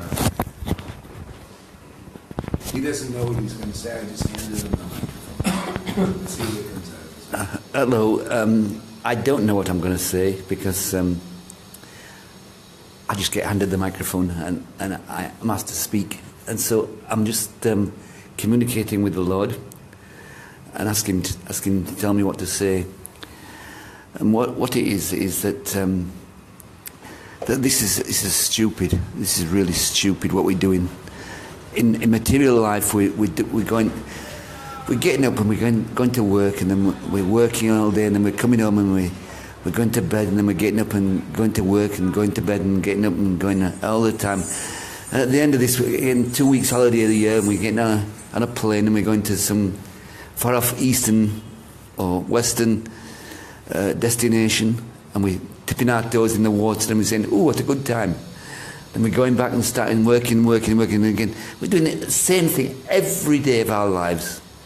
And now we have a chance. We've got 10, 12, 14, 16, 20 people who come here regularly to listen to Gaurahari Das saying what the Lord has told him to say, and this is going to awaken us. And the people who are here listening to it, you're really pathfinders on the way, because there's only 20 of us in a world, in I don't know how many billion people in the world, 8 billion people in the world, or 7.5 billion people in the world, so 20 of us. So we've got a lot of work to do, haven't we? To get round to everybody. Work or play? Work or play, yeah. We've got a lot of work or play to get round to everybody, to do it. And people don't like work. I don't like... a lot of play to get to it. I don't like work. I like play, and play's nice. And I'm going to be playing today. I'm going to be playing in Mardam, not Mardam, in Mayapur. And I'm going to be playing, going around saying Hare Krishna to everybody on the Sankirtan that we're going to do shortly. And that's my work, I work my play, or I play my work. So it's very good. And the Lord wants us to be happy. And if we're happy, we can do what we want to do. And what I want to do is what makes the Lord happy. It goes both ways. If I do what I want to, what I think I want to do, I'll be unhappy eventually. Well, not eventually, I'll be unhappy quickly. But if I do what the Lord wants me to do, I might be unhappy thinking about it, but when I do it, I'll be happy because I'm giving Him pleasure. And because I'm part and parcel of Him, He'll give me the same pleasure back. But not the same pleasure, but 100,000 times more pleasure back. So I'll feel good, you know, and I'll break into song like I normally do. And I'm singing, and I feel good, yeah! And things like that, all over the place. People are thinking, what is this bloke doing? Why is he breaking into song? Why is he happy? Because I'm not happy. I'm just doing what I should do to get my daily 3 score meals. No, three meals a day, not 3 score meals a day. My three meals a day, and keep the family happy and everything. So you go out and you work doing whatever it is you're doing. You know, driving lorries, writing technical books, anything.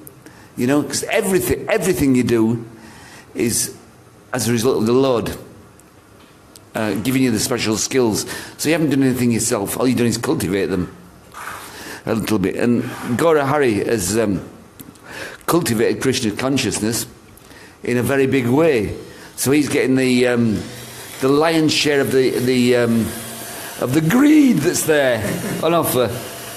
You know, and he's happy.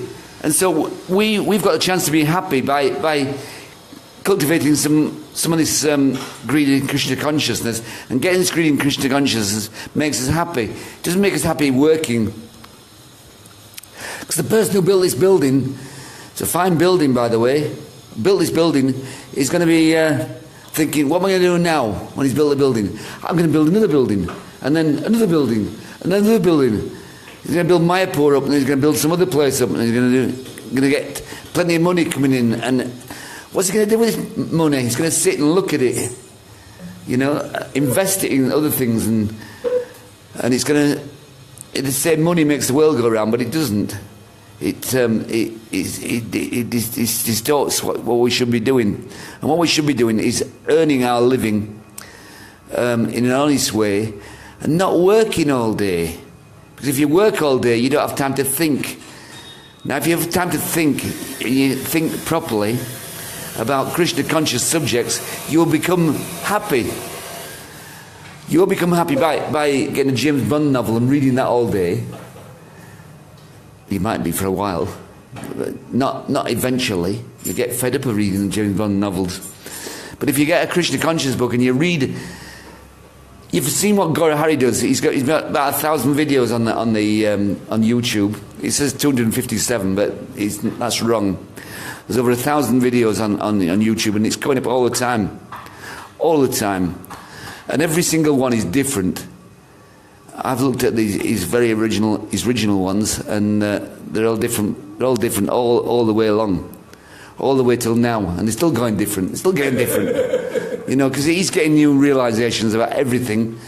So if we read a verse, and it gives me what I was reading the other day was Chaitanya Bhagavat, and we were having a laugh, saying, I want the mic, I want the mic, I want the mic, I want the mic. You know, and I was reading about two words out of the sloka that I was trying to get through, and he was give it. And he was explaining things, and he was going deep down into them, you know. And you can go as deep as you want, and as deep as the Lord will allow you to go. So you've got to have faith in the Lord. And if you have the faith in the Lord, you'll get this thing. And what is it? It's nothing. It's absolutely nothing.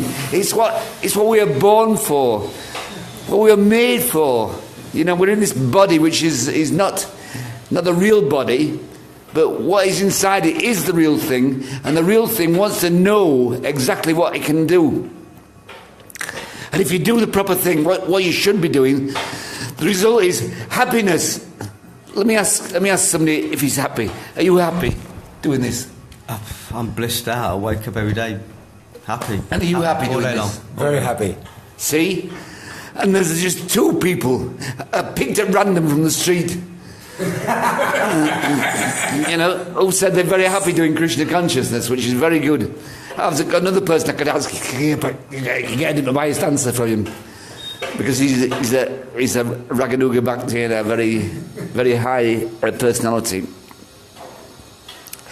But I can say that this Raganuga Bhakti is absolutely wonderful because it allows me to. I don't know that I've done Krishna consciousness before.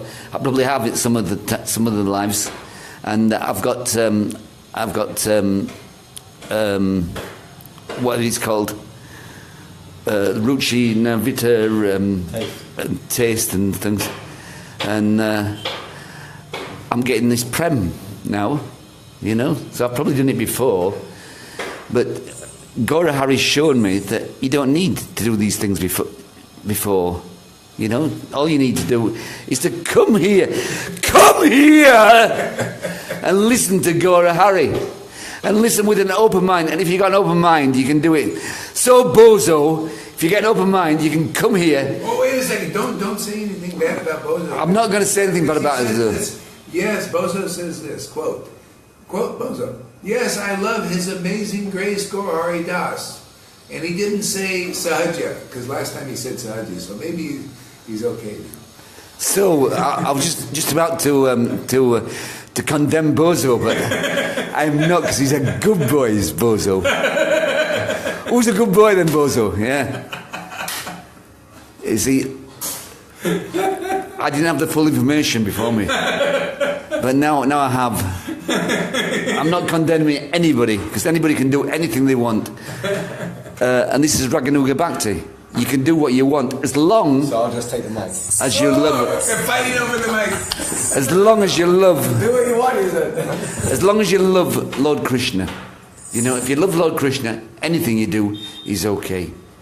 And I mean anything. Give me the mic. Fighting over the mic. See, that's the quality, is eagerness. I'll just speak over the thing. I don't even need the mic. No, it's okay. I speak loud. I scream. Bro, see, that's the quality of Raganuga. You fight over the mic because you want to glorify the truth. Go ahead. Or you have false ego like me and you want the mic for attention. No. Kamadev Prabhu and other devotees like that. Because I'm in the same position. Fear of change, let's say. Or actually fear of update. As Gaurahari has been saying, update in your program. But if you have a computer and you got any experience with update just means that the system then works better. Should be. And it doesn't erase the old system, 2010 Windows or 2000, whatever you run it just runs on that continuous system. So we shouldn't have any fear of updating, actually. And if we see Krishna has done the same thing throughout the ages, right? We see Lord Krishna came as Lord Buddha. And he said, forget the Vedas, and establish just, let's say, vegetarianism or non-violence, ahimsa. Is Krishna establishing this? And what did the next person come? His next avatar, let's say, or his next empowered devotee?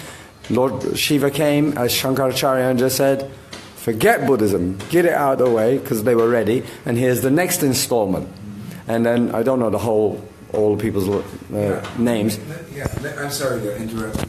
Just to add to that, the important thing is, listen, like Prabhupada said, okay, don't show emotions and everything, because people, the reason we explained already, it's just people are immature, they don't know. A lot of people want to imitate. See, imitate is natural. You want to imitate Prabhupada. So he said, okay, imitate the rules and regulations. Look at me, I'm making temple doing that. So imitate that. And then he did his crying there. But you see, what we're teaching now is what's in his books. We're teaching, imitate also now the next stage. What is that? Is being favorable. What's the matter? Oh, I see. Oh, I'm looking at imitate the wives of the Brahmins. See, that's in Prabhupada's books, right? Right there in 10th canto, there's a whole pastime. Imitate what's in Prabhupada's books. It's time to do that. Prabhupada didn't explain it verbally. He said imitate Vaidhi Bhakti. We're saying now, imitate that path. It means come into the process on this level. Imitate the wives who said, the husband said, well, we're not going to the ecstatic devotees. See, don't imitate that. We're into rules and regulations. We're not going to go to the ecstatic cowherd boys. We don't believe in them. So we're saying, no, imitate not that, or those who poo-poo what we're doing. No, imitate what's in Prabhupada's books. Imitate the wives of the Brahmins and go to the ecstatic devotees. Isn't that what we're saying? Isn't that in Prabhupada's books? Are we lying, or are we just showing the next level? Prabhupada said, no, imitate first the pujas and that. Well, now in those same books, it's turned to the next level. It's time for the next level. Now imitate the wives of the Brahmins. Now, isn't that a more conclusive understanding? Because what is the result of imitating those wives of the Brahmins who went to the ecstatic cowherd boys? Well, what result did they get? They got not only bhakti, they got prema bhakti, because those were prema devotees, ecstatic devotees. And what did they do? They didn't want to go home. Krishna said, no, I'm a pastime incarnation. Now you're in the pastimes. You're alive in the body. Wouldn't be very good just to stay with us. That's Vrindavan. No, get into Mahaprabhu's mood. I'm sending you to your husbands. And they saw, they were testimony, living testimony, like these guys here, living testimonies. He presented them before the world of Vaidhi Bhaktas, the husbands, and they said, fie on us. They got the supreme result that we read about, that we thought we could get through our works and pujas, and they got it just by going to the ecstatic devotees. And look at Gaurahari Das, he's preaching the same thing. He's preaching the confidential purport. Lord, my God, I gotta admit, this is astounding preaching. It is, isn't it? Isn't this astounding? I gotta admit myself, I am just preaching. Boy, man, I'm good, man. You can't touch this. You know why I'm good? Is it false ego? No, I'm good because the Lord is with me giving these words. And if I don't like them, why should you? I know false humility, I'm just nothing. And then what you give is nothing. No, I'm giving truth, conclusive. I love this preaching, man, because if I don't, why the heck should you? We're all on the same page here. At least here in this room. Because it's good, it's great. You get the real mercy, it's amazing. Explained so nicely. Wow. All because I don't do this. I don't roll here alone. I am with my transcendental friend.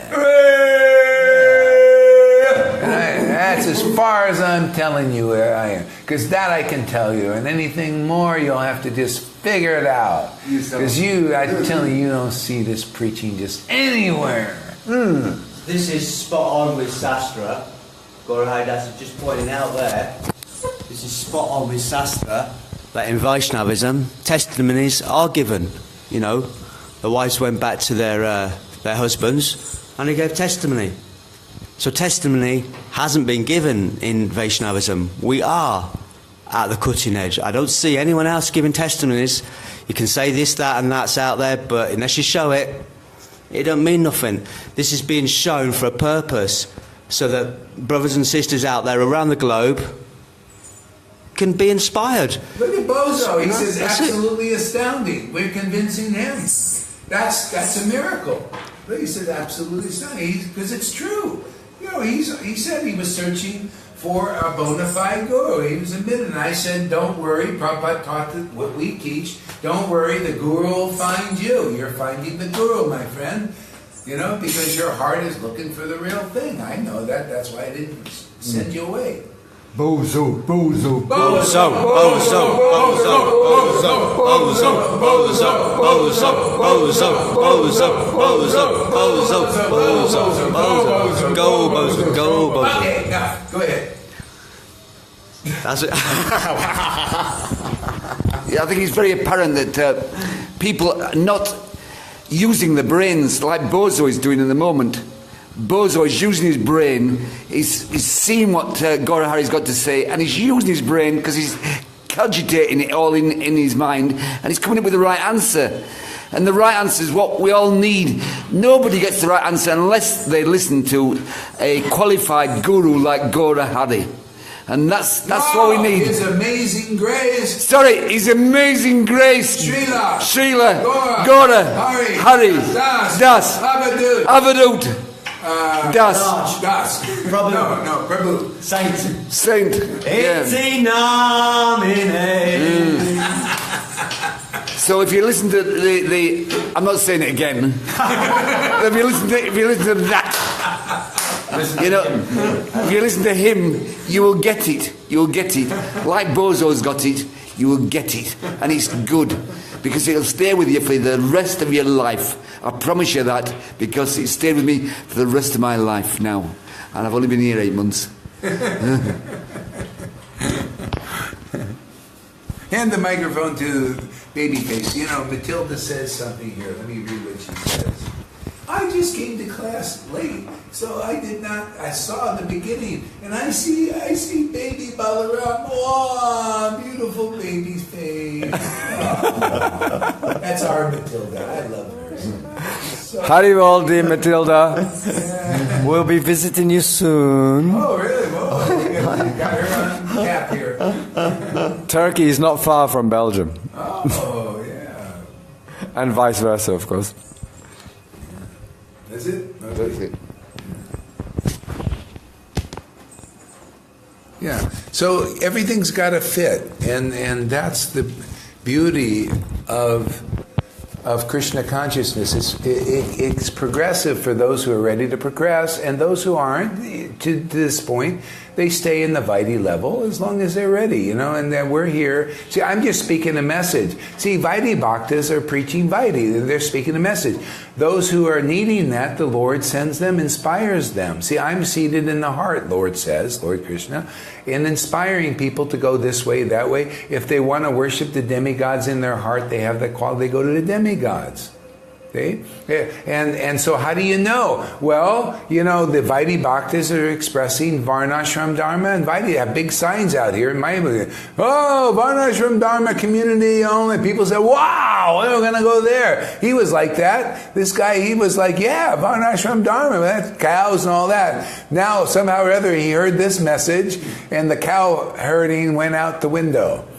Left it for Connor to, hey Connor, you care for the cows if you want. I'm going over here. So he heard this message. Somehow or other, this lobha, spiritual greed, by hearing, entered his heart.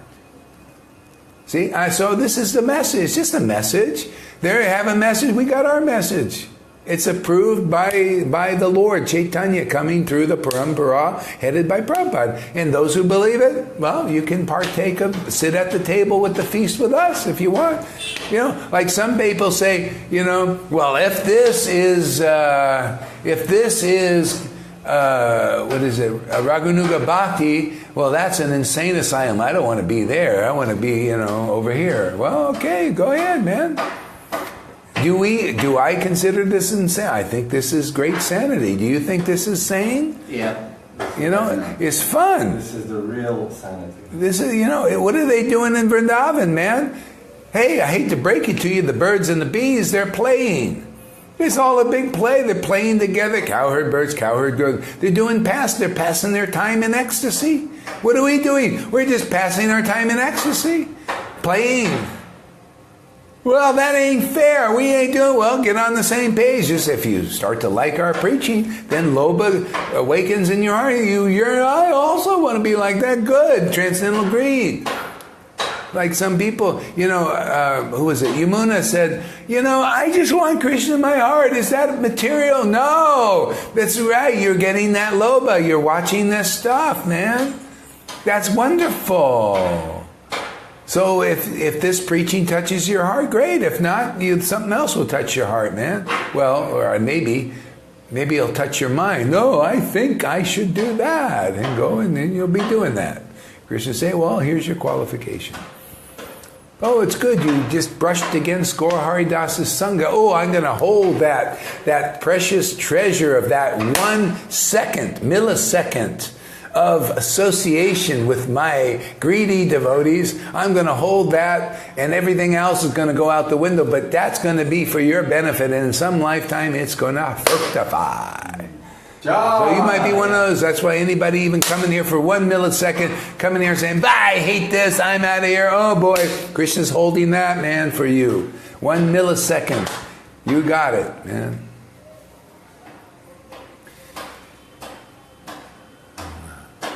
And on that order, we're going to take a break on our voices here, because, Raganuga Bhakti is intense. I mean, you got to rest up a little bit. I have to rest the voice a little bit.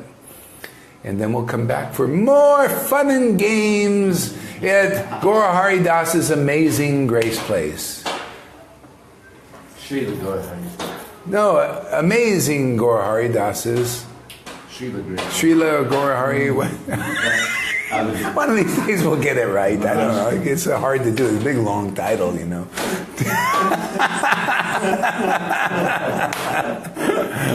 I try to be honest with you, I just took the title because it makes me laugh. I love to laugh, man. It's Amazing Grace. I just start busting up by saying that. It's Amazing Grace. That's really the only reason I took the title, man. It makes me laugh. And hopefully it makes a lot of other people laugh, too. It's Amazing Grace. Look at this guy, man. He's like stoned. What are you? Are you drunk or something, yes. man? Both of you, huh? Yeah. And we got Turkish Delight on his way. He's also a little bit... You're a little drunk, too, on this, huh? He's looking deeply on this. Look at that eyes. Tiny bit. Okay, he's getting there. Matilda is watching, it says. Okay, that's very good. She's watching. I'm going to give that gal a call. I got to give her a piece of my mind. That gal, she was bad. She didn't inform me. Bad girl. She didn't inform me.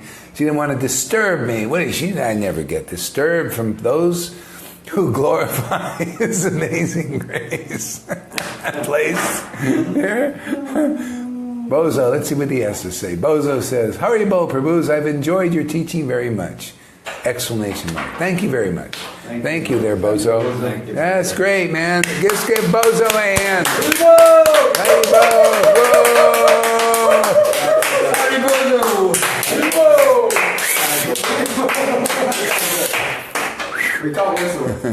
Yeah, all right, man. Thank you, Bozo. Thank you very much. We got in. Bozo. All glories to Bozo Das. He's living up to his name. Now he's coming with part of the 3 Stooges. No, we're the 5 Stooges here. We're going to make him the 5th Stooge.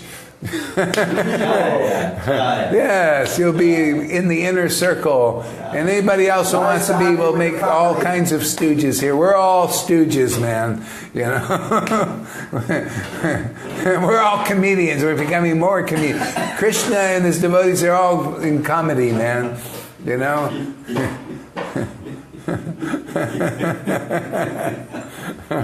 I've gone. Huh? I've gone. You what? I've gone. I'm drunk. He's drunk. He's drunk. He's drunk, man. We're all drunk. I don't have legs now. His legs are gone, man. He ain't gonna be walking on Sankirtan much. Where's that wheelchair? We gotta get a wheelchair lift here to get him up here every day. I tell you, these words are powerful, man. They come in through here. If you're sitting in the same room, man, you're going to get stoned on this bhakti, man. It's powerful. I also get... Why do you think I speak like this? When you're drunk on this bhakti, you don't mind your words. They mind you. They don't. It's like you become like the little Lord Chaitanya. His mother says, Lord Chaitanya's mother says, this, I don't know about my son. He doesn't think about, is this right or is this wrong? He just acts. That's called spontaneous devotion, man. I'm just acting. He's just acting. We're all just acting spontaneously. It's a play. It's true. It's acting. But it's spontaneous. It's like a transcendental improv show. You know, they have, you know, the people love improv in the material level. We love improv too. This is all improvisation. We have no scripts. The scripts, it's all being scripted in the moment. We have a transcendental improv show here. I didn't know that. Thank you, Lord. We're improvisation, man. Just know every time you come to Gaurahari Das's Grace Place here, amazing Grace Place, you're going to see a non-scripted, improvisational, transcendental show of Krishna consciousness. Make a pilgrim place with wheelchairs. See, you know, our miracle here is not taking people out of wheelchairs. It's putting people in wheelchairs because they can't walk. See, that's the real miracle here. Boy, that was a good one. Lord said, that's improv, man. That is good. Isn't that good, man? People think, you know, what's that guy? Benny Hinn. They think they glorify, Benny Hinn, he takes people out of wheelchairs. No, that's not the real miracle. The real miracle is here. We put them in wheelchairs. Their legs become rubber from drunken bhakti, and they fall down. They can't walk. You know, that's our miracle here. So we don't take them out of wheelchairs. We put them in wheelchairs. Oh, that's what I meant. Good. No wonder you want to put everything in the... How do you cut any of this out, man?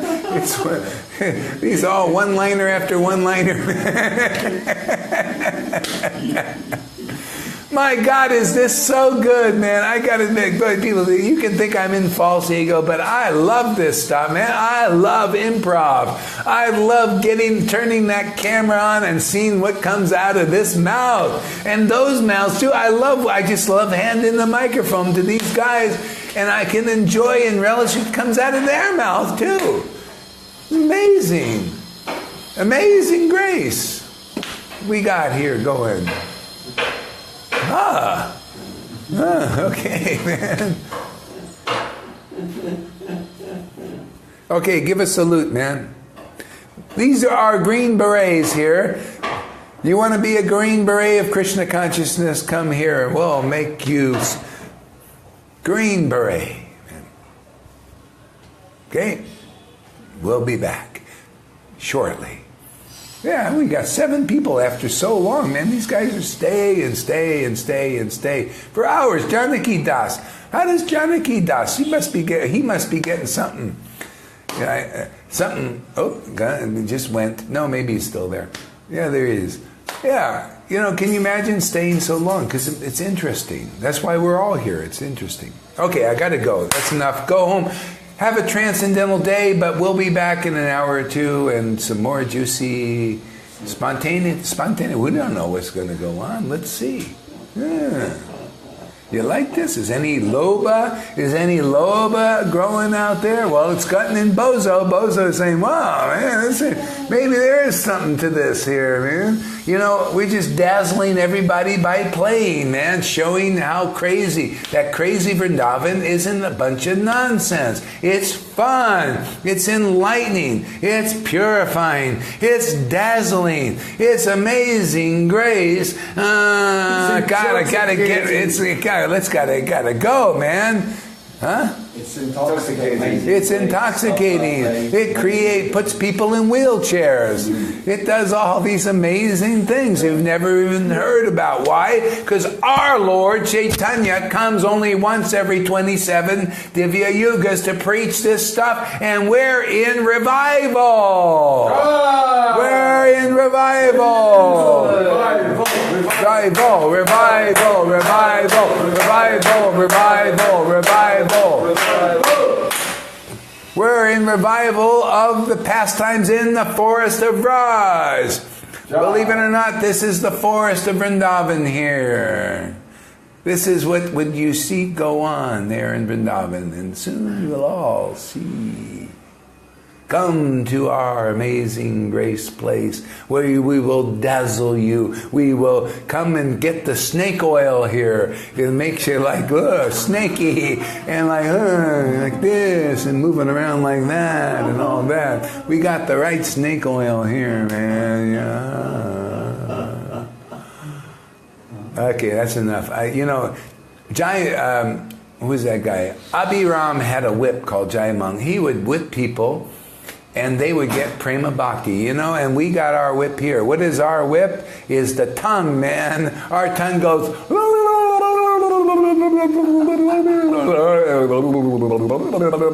and it's whipping people with prema. They're getting like, more. Look at that guy, man. They're sliding down, man. I'm whipping them too much. They won't even be able to do Sankirtan. So I better shut up so they can preach this message to their Vaidhi Bhakta friends. Make them happy. Okay, I'm shutting up. Goodbye. Haribo. That's it. That's enough. Wave goodbye. We got to get out of here. We got stuff to do or not do. We don't know because it just happens whenever it happens. Okay, goodbye. Goodbye.